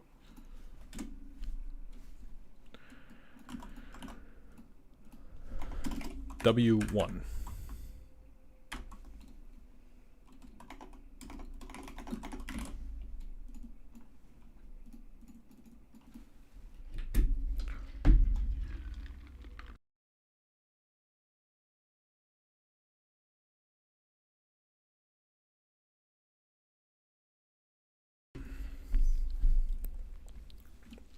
God, I missed being live. This is fun. I missed you folks.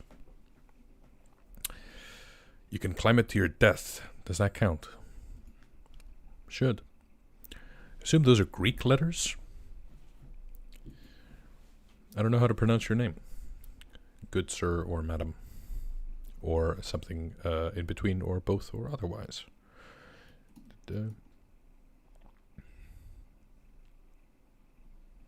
Pleasure to make your acquaintance. I'm just going to put it here. Climbing up the side of the ship isn't easy.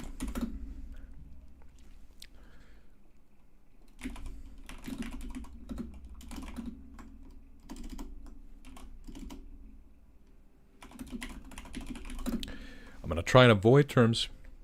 Theodoros, awesome. I'm going to try and avoid terms like will, have to, must, and so on. I don't mind using those terms. I know that when I'm writing this stuff, when I'm prepping adventures, the prep guy, the prep DM, the guy with the DM hat who's prepping, is trying to make sure that that the guy who's going to run the game, who's going to be running the show, has all the tools arranged to unstick the party. If we get to a point where the party is sitting there and they don't know what's going on, they don't know what's next, it's been a while since their last game, it might be ideal for the DM to say, God, I'm sorry, I'm really burpy. It might be ideal for the DM to say, okay, you can climb up the side of the ship, go ahead and make me an athletics check or whatever. But if the players are in the zone and they're going, I don't want to climb up I'm going to send my familiar up with the rope to the banister, and they're going to tie it around, they're going to bring it down. That's fine. You can do that. If we said must in here, that doesn't mean that you can't do that. It just means that the prep DM was trying to get you out of a bind. When you're running the game, you have a different set of priorities. That's to make sure your players are having fun. So that's okay if it says must instead of have or whatever. But I'm going to avoid those terms just to satisfy anyone who would otherwise find that language objectionable.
How tall is the side of a ship?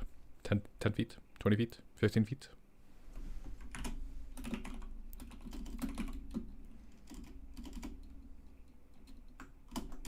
I'm going to say will fall.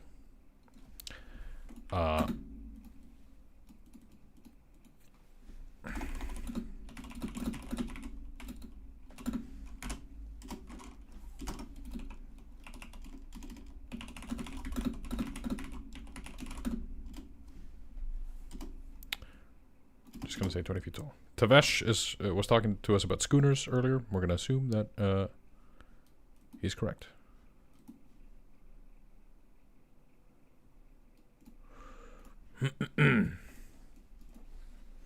I am getting pings from somewhere. I'm going to put my Discord on D&D.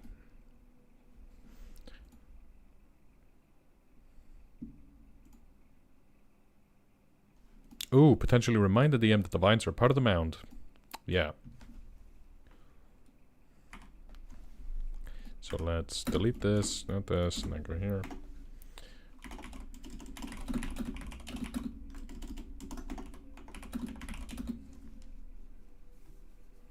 The ship is crashed, so it could be whatever height you want to. Yeah.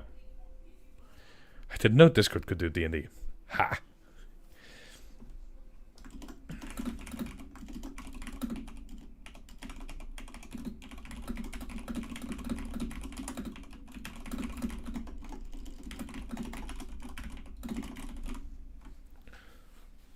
Just put that in here. Clear as day. This is the same thing we were talking to earlier when Sean was asking, right? This clear as day.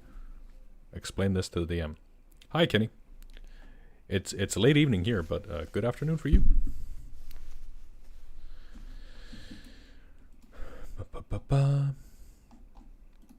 So, number 1 is not the climb. Number 2, no. Number 1, the gun deck.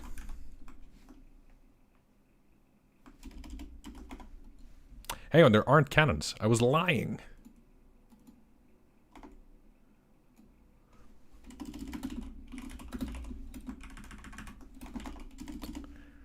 So let's... Oh God, we're going to have to cut all this, and there's a bit of a gap, but that's fine.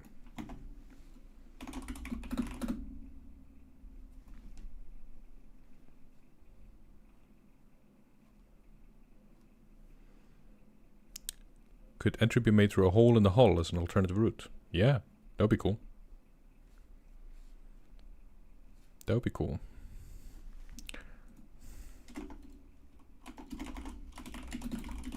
Let's write that in.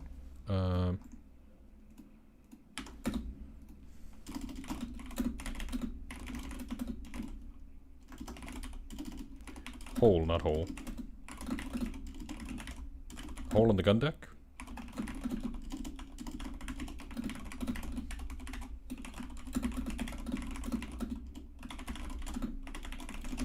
That's fun.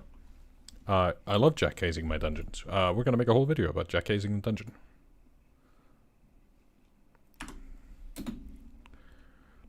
I'm trying to get this all to fit.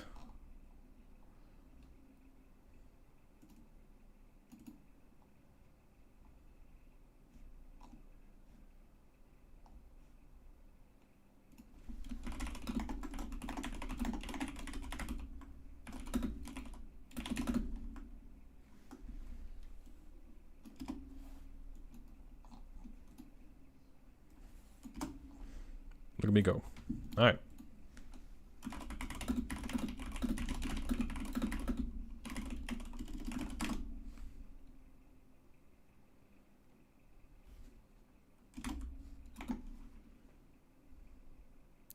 Whole video about jack casing.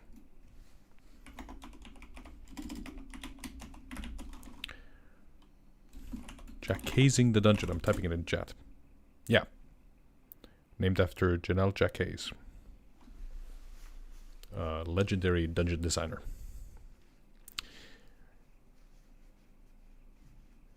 Any specialty holds? I don't think so. I think we're just gonna decide that they could enter any of the decks on the ship. And then I'm gonna write down what's on those decks so the players can go any which way they like there.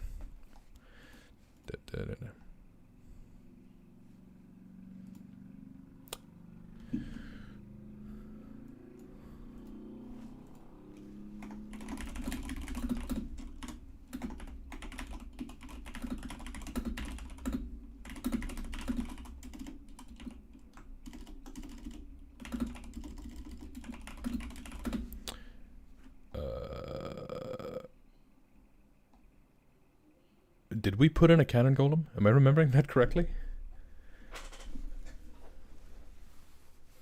I don't think we did. Oh, yes, we did. Yeah.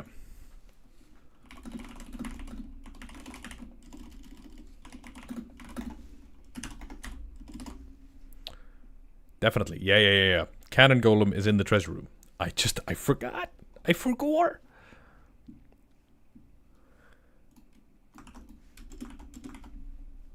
Number 2. Number 3. The poop deck. Should we be doing this? I don't know.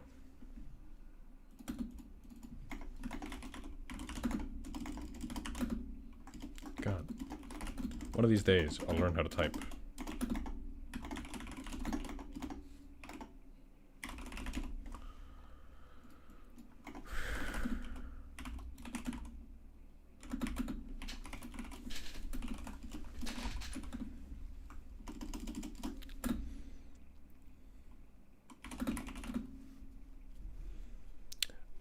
Shouldn't it be number 1 because it's on the top?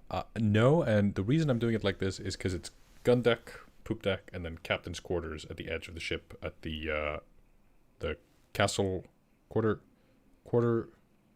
castle, whatever it's called. We'll get like a diagram, like a pencil sketch diagram or something.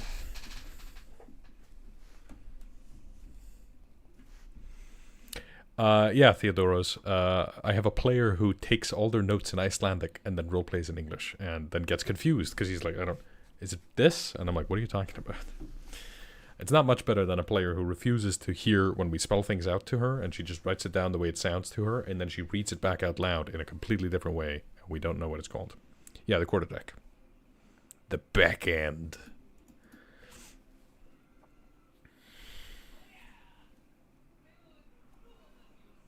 Yeah, I'm sorry, Saf. I need it. I literally I just have it running in my headphones at work, and then I just put it on, and then it's work mode, and then I take it off, and it's talk to everybody mode, and then work mode.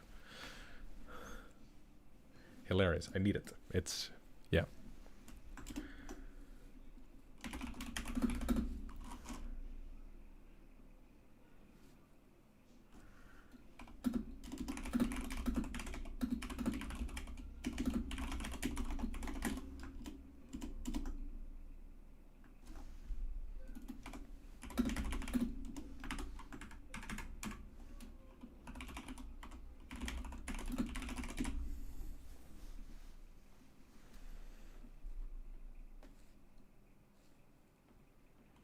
Medieval times didn't have spell check.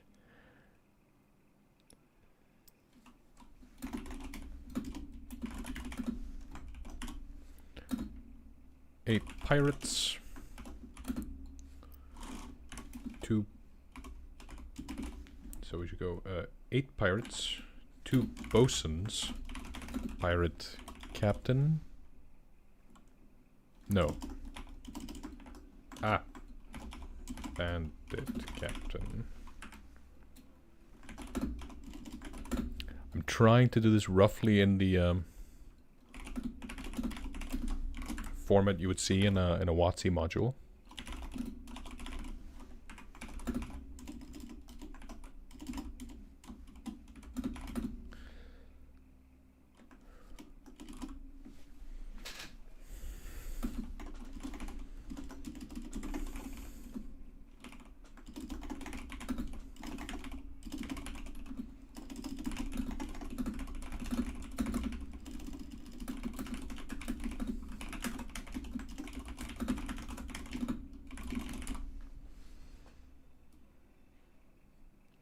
I could change the font in Obsidian if I want hyperlegible in there. That's cool. I had no idea.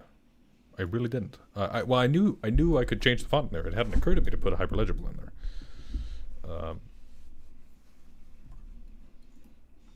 I don't know that I want to. Maybe. I've tried swapping fonts and I always go, it's not Obsidian anymore. Off topic, but I'd love to hear some favorite films. I'd love to talk about it. Maybe that's a question for the Q&A. I don't know. We're gonna do a Q&A probably next week or the week after. Whenever we get to 40,000 subs, we're gonna do a Q&A, me and AB. All right, captain's quarters.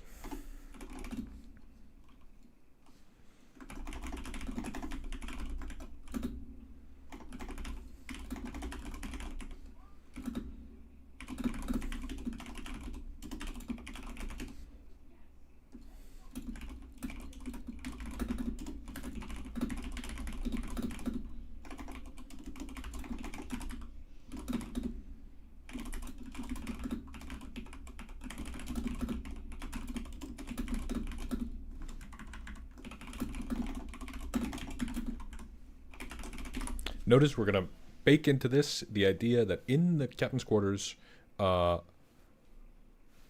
they start with a poop deck, the captain emerges. If they start with the captain, the crew enters. So this encounter blends into one. We don't want it to become 2 separate encounters. I genuinely think if you run this theater of the mind, it doesn't take that long. I think the whole ship should only take, I don't know, a couple of hours. But, people tell me it takes a million sessions to do a dungeon in D&D. I'd love to get to the root of that problem. I'd love to figure out. I'm sorry, Grant. We named it last time. It's called Poop Deck because that's where the birds poop, I think. Oh, we'll need to generate. So the notes say that the captain's quarters has loot and a treasure map. That's all it says. So we need to go figure out what that is.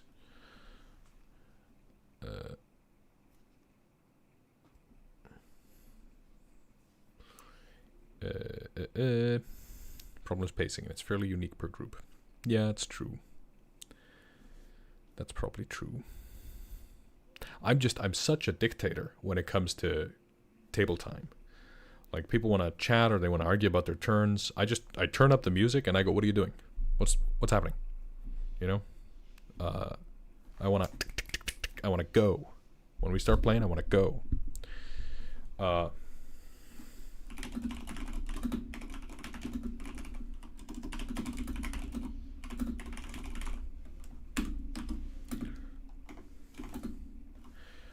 Let's have there be a mithril sword. It's my version of mithril, so it's a little bit different.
Lock trickery.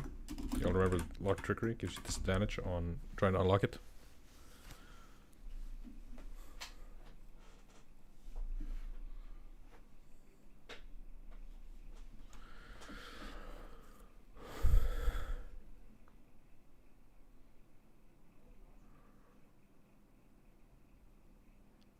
Can't believe no one has joked up the poop deck being number 2.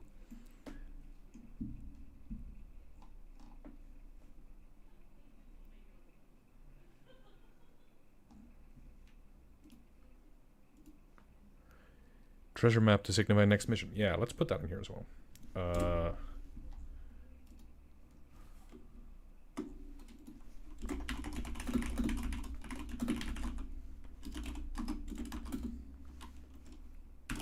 I love rolling for gold pieces.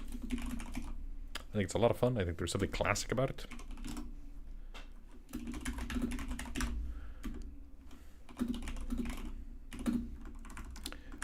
A gem. Let's figure out what kind of gem. Let's go to D&D Beyond. Ugh. And let's see. Trade bars. Gemstones. In the Dungeon Master's Guide, there's a list of gemstones. 50 gold piece gemstones. Sheledni. Kalshedani. Let's get one I can pronounce. Moonstone. Lovely. Ugh.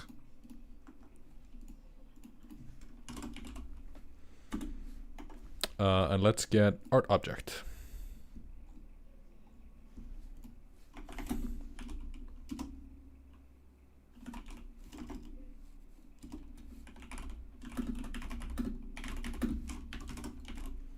Just put some stuff in here, you know? Give the players some stuff. The players have killed a bunch of things. They deserve stuff. Doesn't seem complicated. Yeah, that's the word, Kenny. If you could figure out how to do a voice message on the chat and tell me how to say that. We had a character whose name was Morgan Sheledny. That's how she pronounced it, and that's how that word looked. How we wrote it down. But, yeah, I don't know.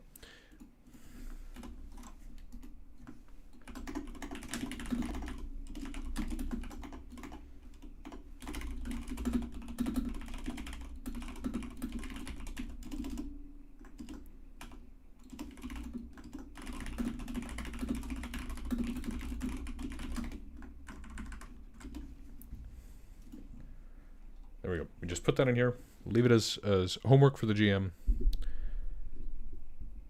Chalcedony?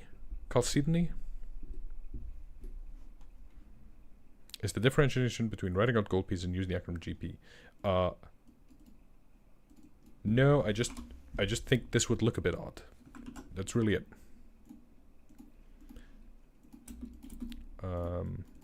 And if I go gold pieces here, it goes into another line. That's all it boils down to. Staff of Thunder and Lightning. Probably too powerful. It should be in the second treasure area.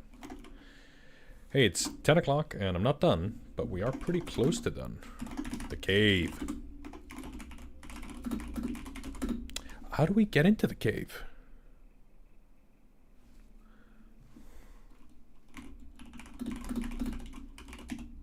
Hidden in the bilges. Chalcedony? Chalcedony?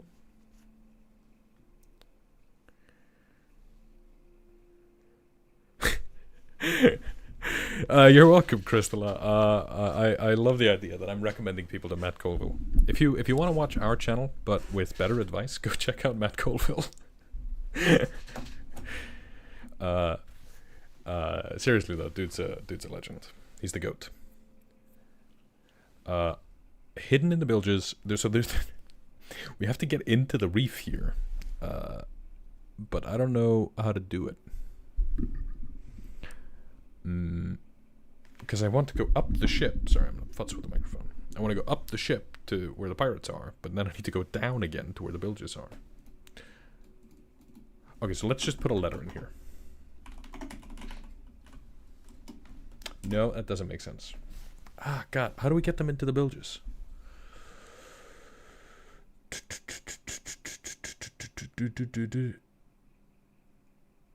Especially marked boy in the water. Boy. Ship sinks down to the cave. No, I want the players to choose to go there. Or I want to tell them that they can choose to go there.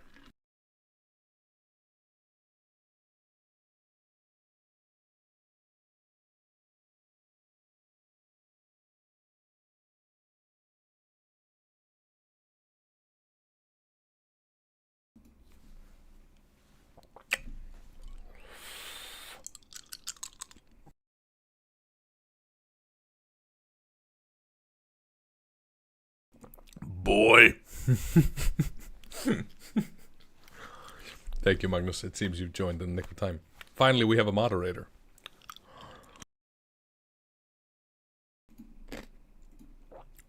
Use the mast. That's fun. That's fun, mouthy. Boy. The people in the living room are probably wondering what the hell is going on in here. Unless they played God of War, in which case they know what the hell is going on. Somebody said boy.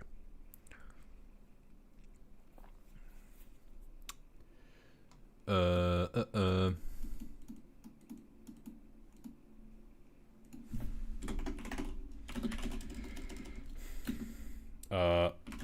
mizzen mast is hollow.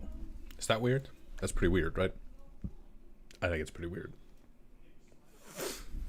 Cutting it.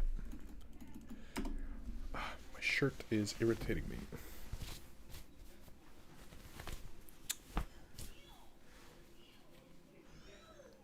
Misplaced anchor. Mooring line. Can I vocalize the problem? So the problem is that at the moment, the players start at the bottom, at the atoll. And then there's a ship. And they can go into the ship. They can fight everything there. This is the ideal way to run the dungeon, right? Fight everything there.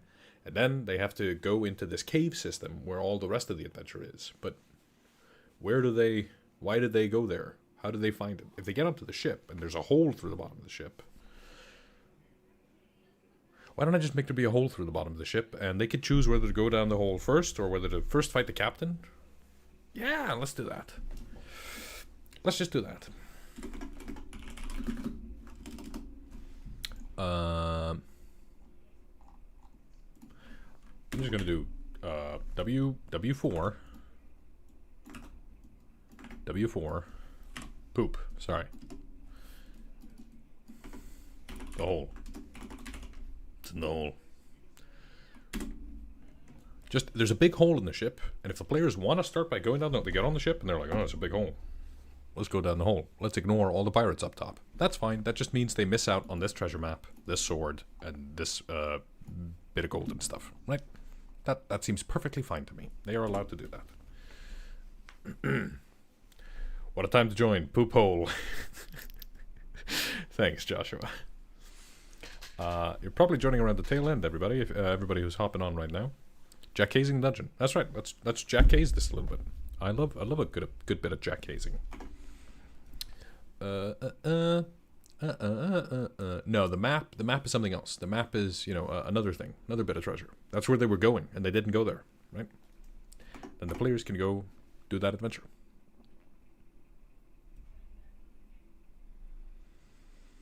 Well, could they negotiate with the drowned god? I don't think so. This ain't that kind of movie, kid. Maybe. If you read this and you're like, I think they should, then, maybe.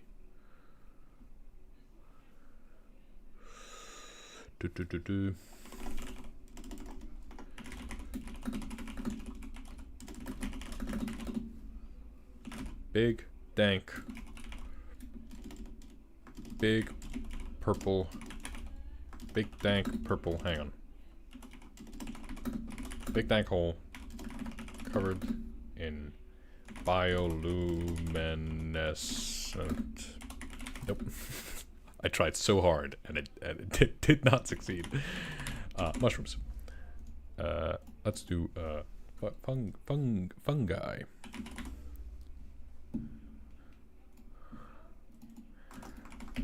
Bioluminescent. There we go. Covered in bioluminescent purple fungi. Oh my god!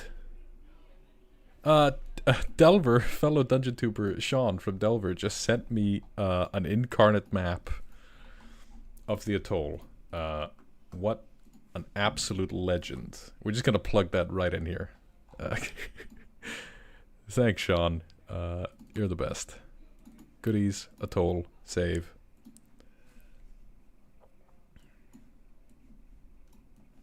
I nearly put a movie clip from the Patriot in here. We're not going to do that. There we go. Look at that. Fantastic. Fix position on the page. Neener, neener, neener. Make it big. There you go.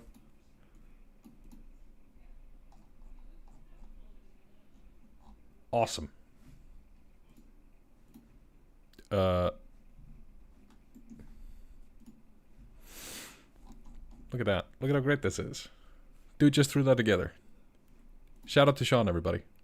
If you want to see me and Sean talk about world building for like an hour, go check out his channel. And he's got a bunch of other content on there. A lot of it is cooler than me and him yammering on about world building. But hang on, yeah, I can. Sean, maybe you could post a link in chat. I don't know if that works.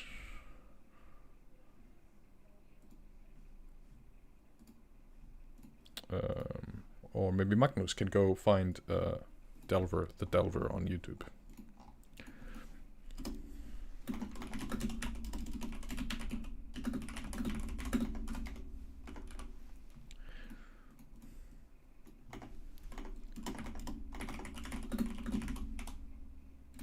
Thanks, Magnus.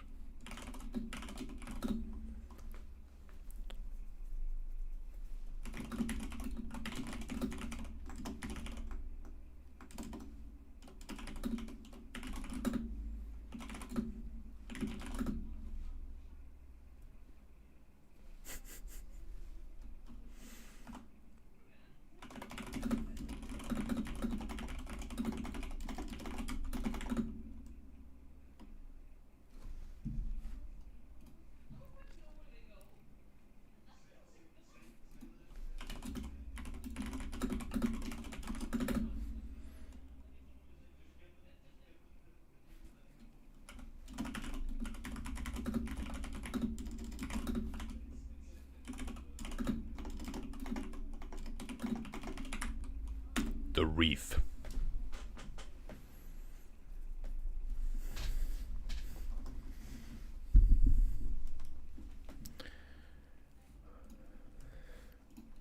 And then C1. Actually, C1 is just rules for rappelling down the hole. So, rappelling down past the fungal cavern walls requires a DC 10 acrobatics check. Failing that means 2d6 slashing damage.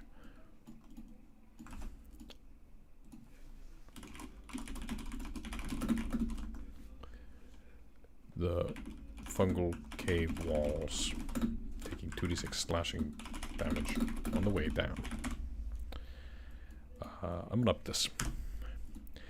If you remember, the reason we do these things is because ultimately we're here to tax the players. Scraped by the coral. Yeah, exactly. We're here to tax the players' resources so that when they get into the final fight, they are low and broken and tired.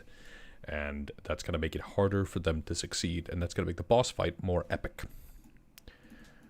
Hey everybody, if you're joining late, just to summarize what's happening, because I don't think there's that much left, but a month ago we wrote this adventure, and just as a bunch of bullet points, and what we're doing is I'm going through this list of things that we made together on stream here, in another stream called Let's Make a Dungeon, and I'm taking these things and I am writing them up in a little bit more detail on this document here, just so that it's presentable and that I can put it up on the Patreon for free if you want to run this. We're going to try and do more of this. I won't put it up immediately. We'll get an edit pass, and I might get a little bit more art in. And I'll have to annotate this map, for instance.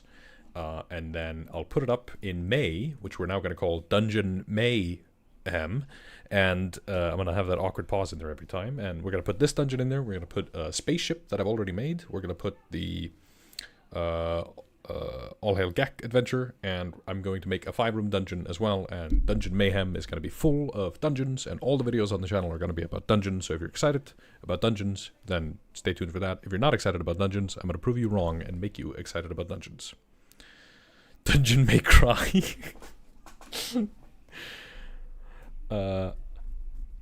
Oh, hey, Alexander. That recap was for you.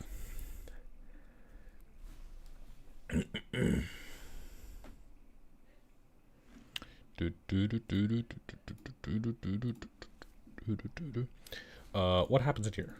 This is no navigating the fungal caverns. So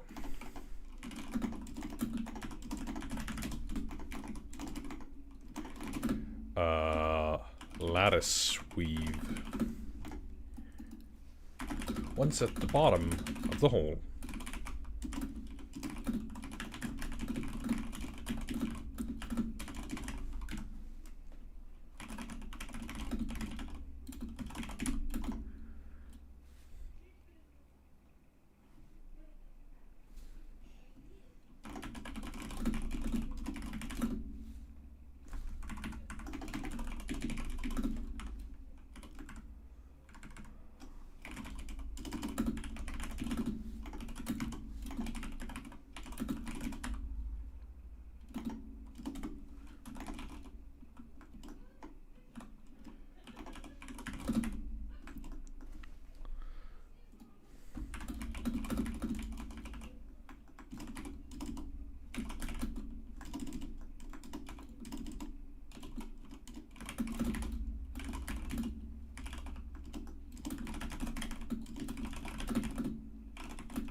successfully navigating these tunnels quickly requires one of the player characters leading the party through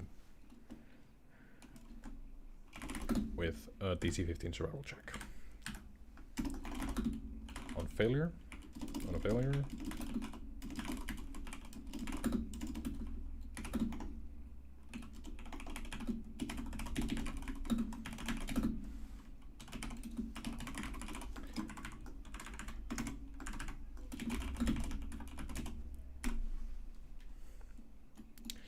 Now again, what are we doing?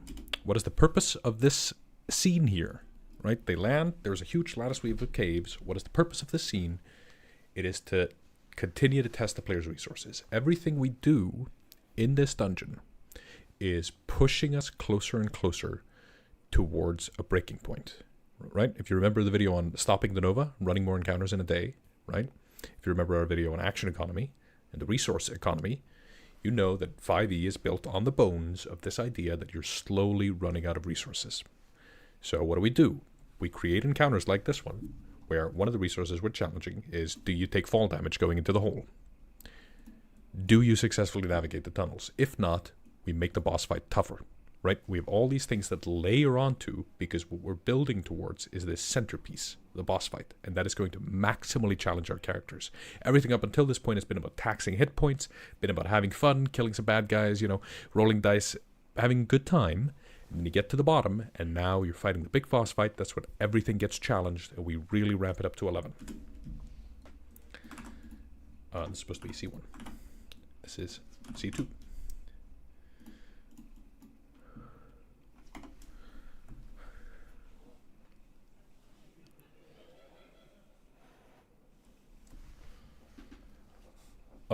Never mind. It's not supposed to be the reef. It's the sovereign.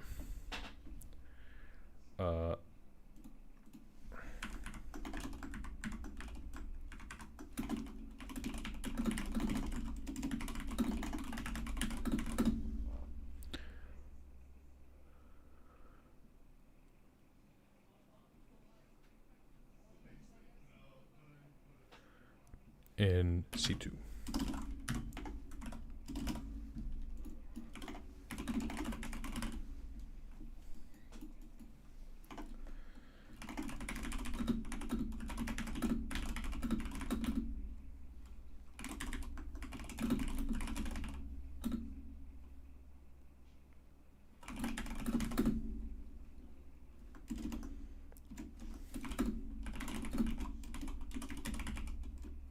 Luminescent.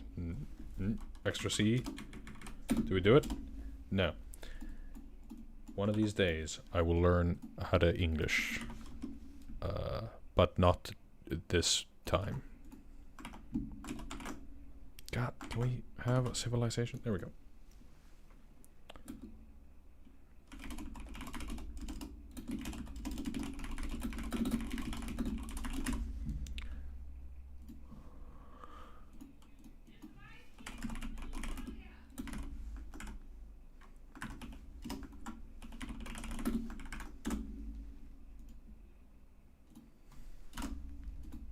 Is that how it works? Yeah. Okay.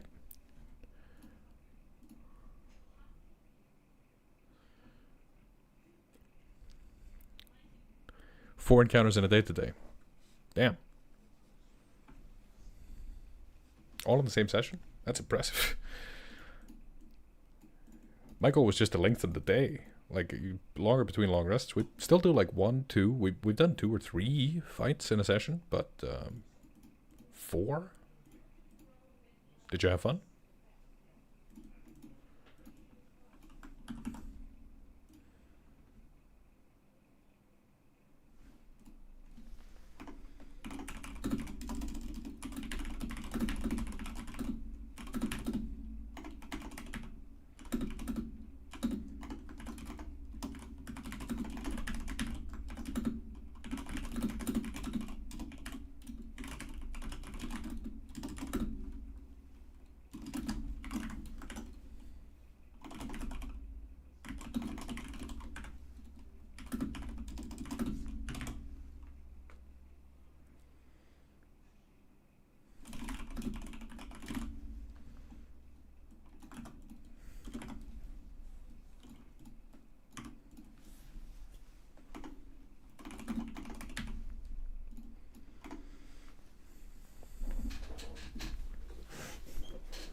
Oh, it's not mushrooms. Corals. God, I've been writing mushrooms everywhere, right? No. Mushrooms? Fungal.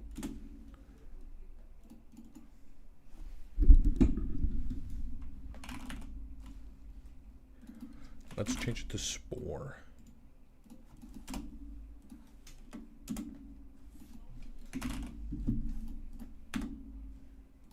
I know corals probably don't produce spores.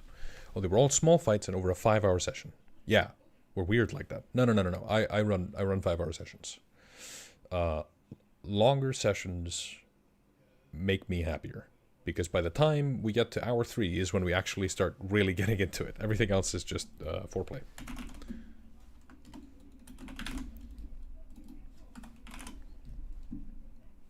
I'm running fungal.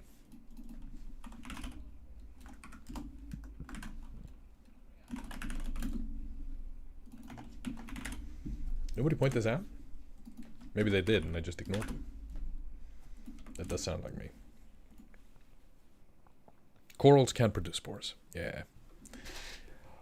Gabe says Control H to replace all. I could. I like doing it by hand just to make sure that context works. Polyps. Polyps. How would I use it like a curse? A polyipial? Polyipial? Longest session you ever ran? 14 hours. That I've not done that in many years. But we started at 5, we ran till 2 a.m. and I put up a huge cliffhanger. That's not 14 hours. We started, no, actually we started earlier. We started like, no, it was 14 hours. No, it might have been 12 hours. We started at like 2. It was on a Saturday. And we got to 2 a.m. and I put up a huge cliffhanger and the players needed more and we played till like 5. Bioluminescent instead of bioluminescent. And the polypial curse. Is that a word? Of polyps. How do you do this? Polyp is a normal growth of tissue. Closing that. Fuck, gross. Polyptic. Polyptic curse. All right.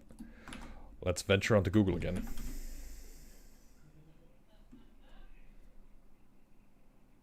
Oh, that's like a polyptical. That's like it's a Christian art thing.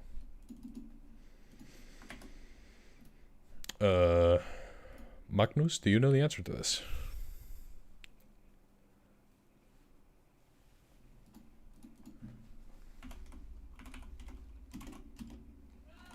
Polyp curse. Maybe it's just polyp. Maybe I just do that.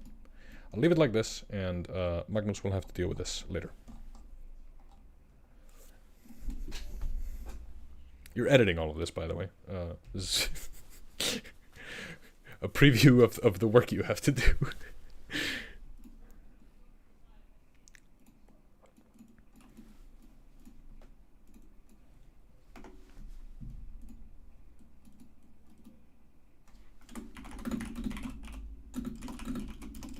In the middle, a huge pool. Final fight, underwater. Right? We didn't have that originally. We didn't have that in the original draft. My point with this whole live stream is that when you write notes, they're purposefully blank so that you can just go run D&D. When you spend time on this, you increase the scope, the scale, the spectacle as you go along, right? There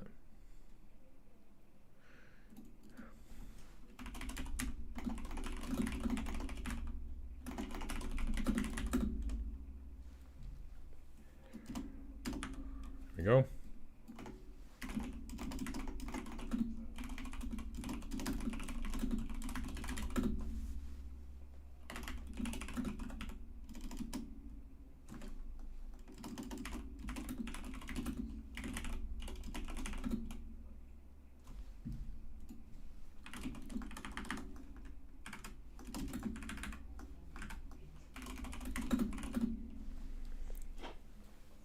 Cnidarian? God. Polypoid. Polypoid. Let's do that. Polypoidal? Ugh.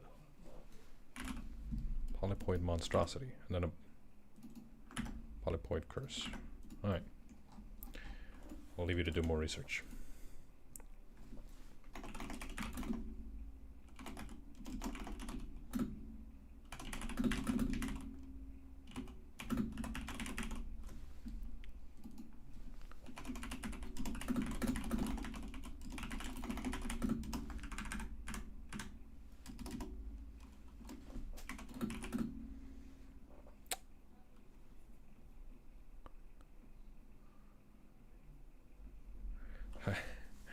I'm happy I'm keeping you entertained, Cookie Dude.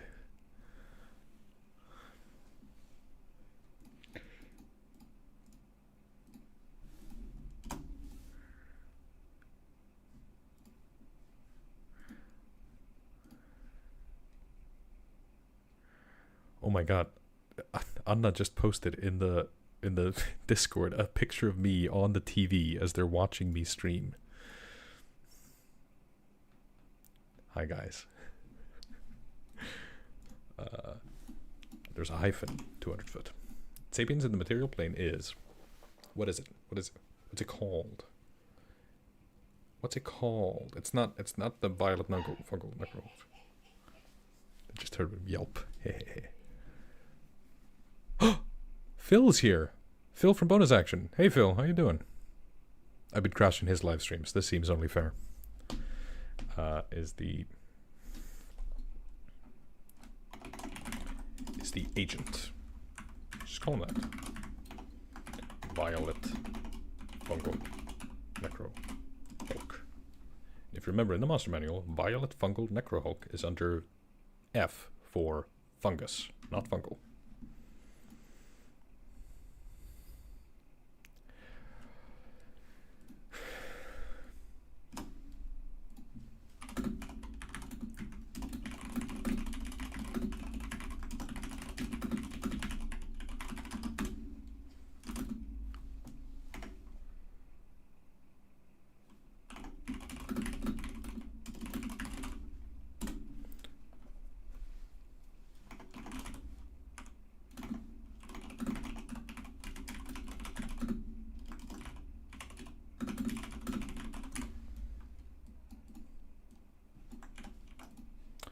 Open up the snap plug itself so I can do this with a bit of gravitas.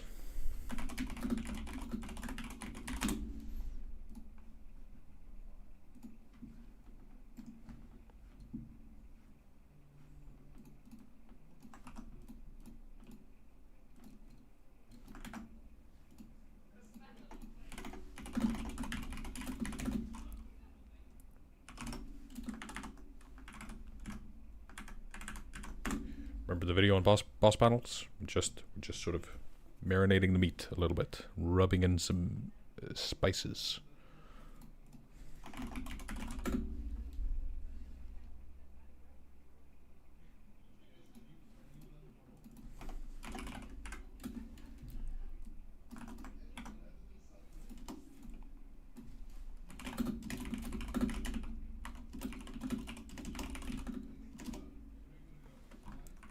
Have it move. It's full speed.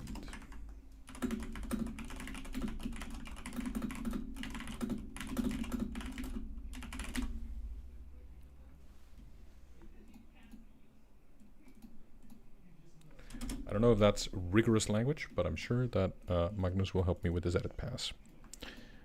If there's one thing you take away from this, is that if you can get yourself a Magnus to do an edit pass, then you're in luck. If you don't have a professional editor friend who's willing to edit these things, then get a friend. Good advice, right? Then get a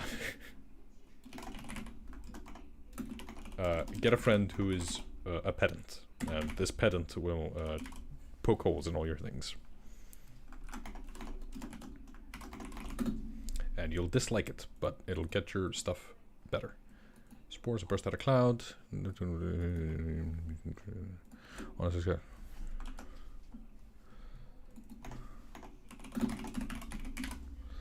Awesome. Huge ability. I might just go... I might just actually not bullet point them and just do them like this. Yeah, that looks better. Sometimes how it looks is as important as what you said. And finally, the final room we're about to finish, folks. It's about to be the end. C4. Explosive. No. God. Actually, yes. Cannon golem.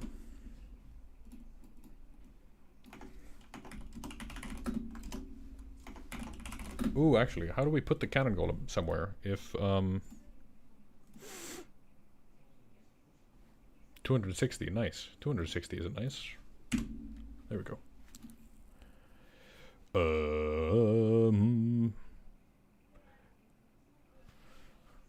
I hooked you. I got you, Cookie Dude. Yeah, Zuktamoy legendary action. That's right. Uh, uh, uh, uh, uh. How do we...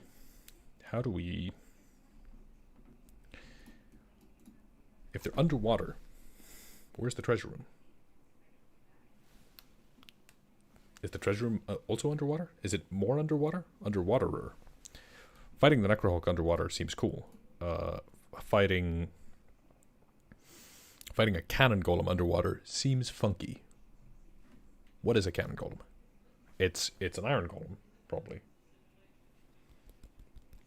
But with a cannon. Treasure inside the cannon golem. Haha.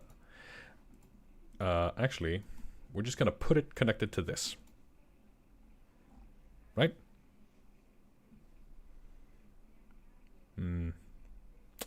I don't know about that. Jack casing it so that it's sort of attached but not, and I don't know about that.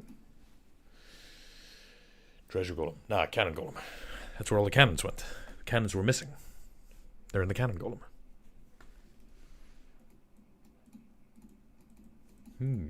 Where do we put this? Pocket of air through an underwater tunnel. Animated cannons. Yeah. It's like a stone golem. But it's got cannon arms. And goes with a cannon. Yeah, exactly. Yeah. Cannon golem seems funky underwater. So let's put it here. Let's put it here.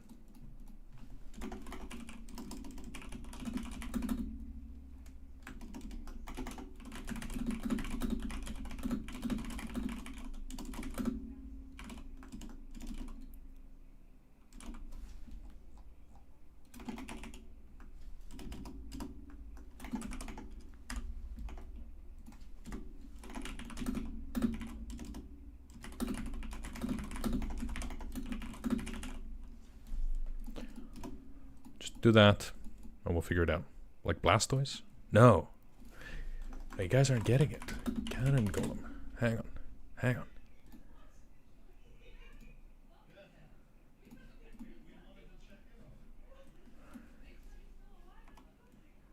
Looks like this. This is what it looks like. Look at this thing. Look at how cool it is. Cannon golem. You gotta love the cannon golem, right? This is from Pathfinder. So, dear commenters who love Pathfinder, cannon golem cool.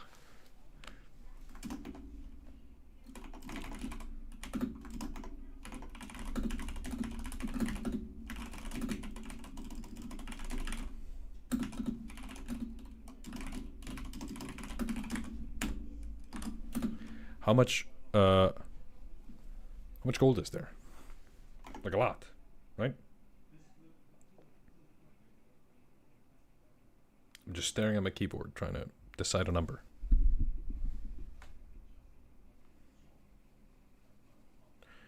This is the we fought the whole dungeon and the treasure room. 1d100 multiplied by 100.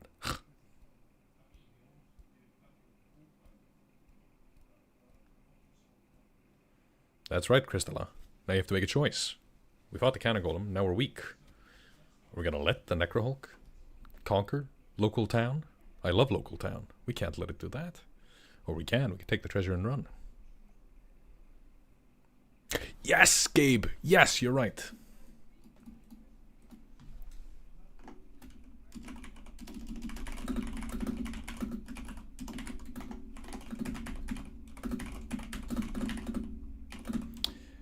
Gabe says an obvious treasure chest could be encrusted into the golem. It's literally got it, like, its chest is a chest.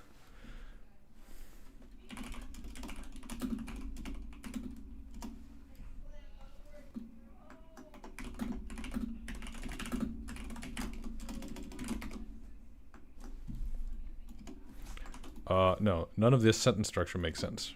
Haha.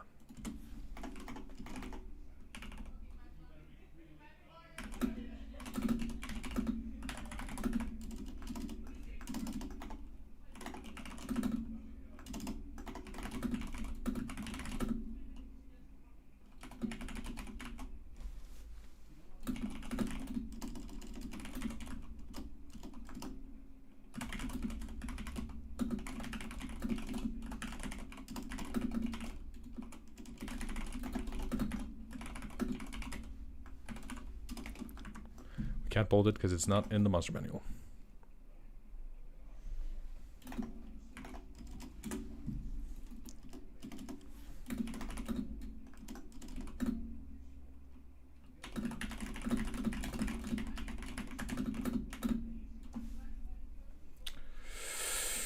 What's a construct we could use for this? A stone golem is CR 10, and it's going to be a lot for the player characters, but maybe that's fine. It is the treasure room. So the thing I'm thinking is the treasure room is basically it's a part of the dungeon that is optional. You don't have to do it. You could just ignore the golem, and he won't follow you out of the room, right?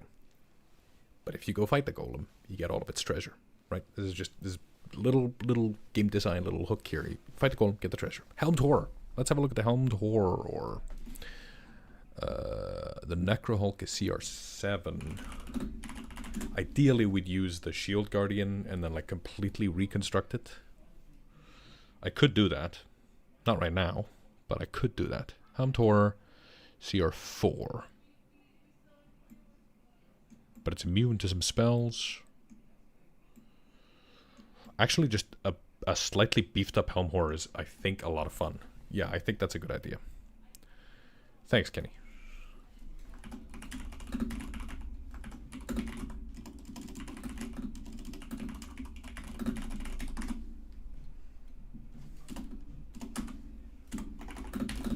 And I say slightly beefed up. I think we're gonna more than double its hit points. Helm Horror normally has 67 hit points. We're gonna change that to, there's a bit of dust in the, or a fly or something. It has how many hit points should this thing have? You folks tell me.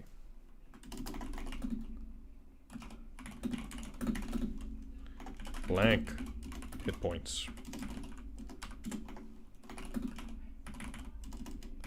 Hang on. It's gotta have 2 ends, otherwise it shoots lore at you. Or retcons or something.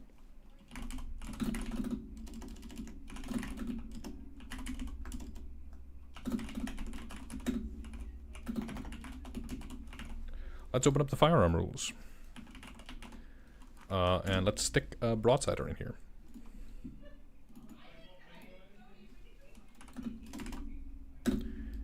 How do you format an attack again? Stand by. Neener, neener, neener. There we go.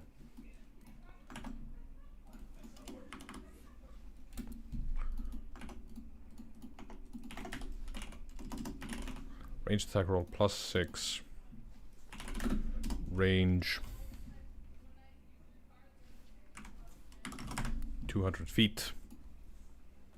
Hit 8d10. Bludgeoning damage. The average of 8d10 is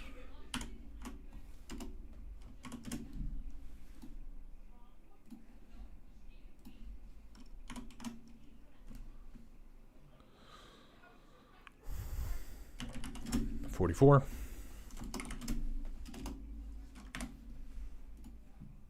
And how many hit points? 100, 170, 150? Yeah, let's do 150. Yeah. There we go. Nice.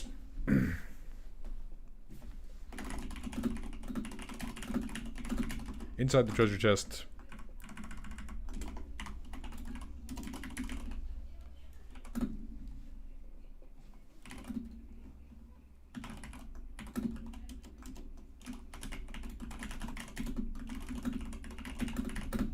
Going from the Necrohulk then onto the Cannon Golem is going to be brutal.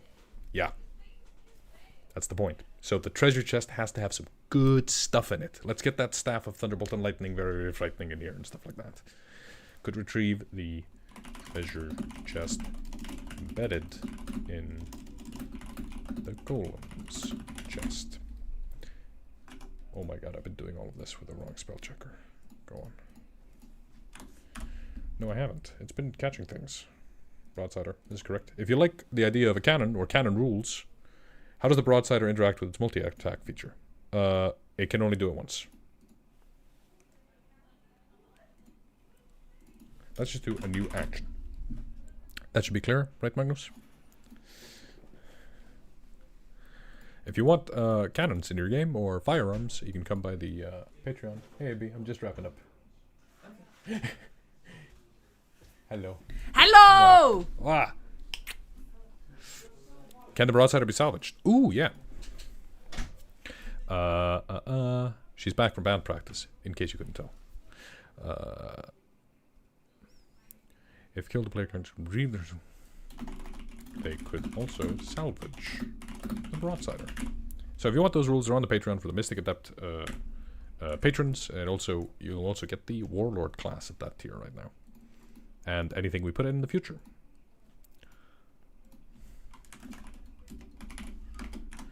Inside the treasure chest is my ears. Yeah.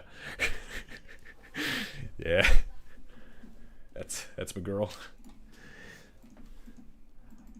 What is the Staff of Thunder and Lightning? DMG. Very rare.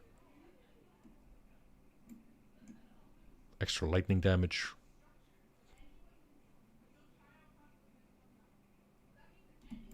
This is very powerful. Screw it.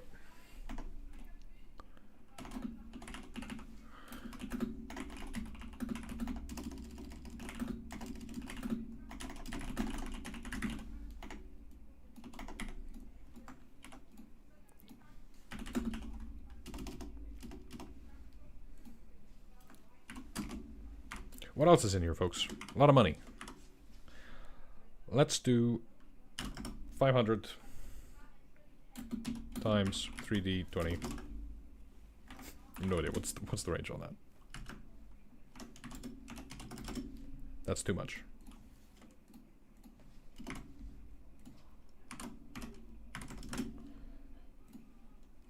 Yeah, like this much.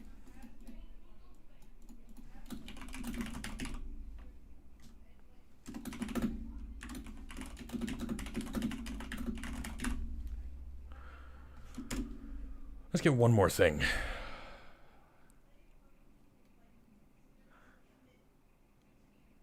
$4d12 platinum. No, let's get. Well, we could put $4d12 platinum in here. Why not? Portable hole. Portable hole. Can it be vaguely piratey? So you go, where did we get that thing from? Oh, from the pirate adventure. Portable pirate hole. Yar.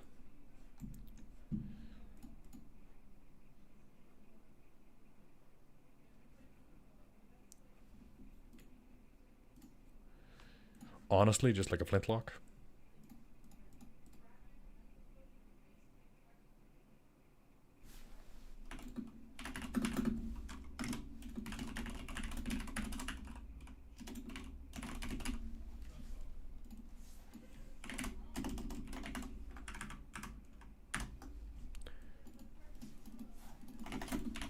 Here we go. Portable hole, that's the size of an eye patch. Store things in your eye patch hole. But my formatting, Magnus.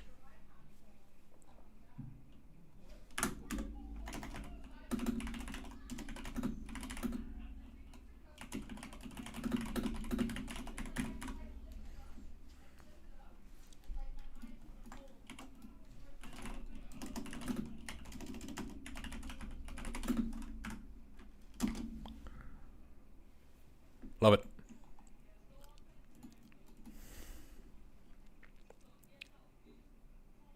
Make the original sword a cutlass. Yeah.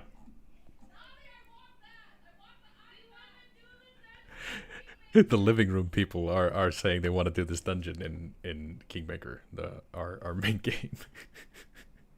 Sounds like a cool dungeon, right?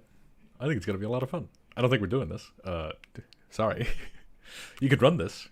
Dear living room people, you can go run this, but I might give you the eye patch.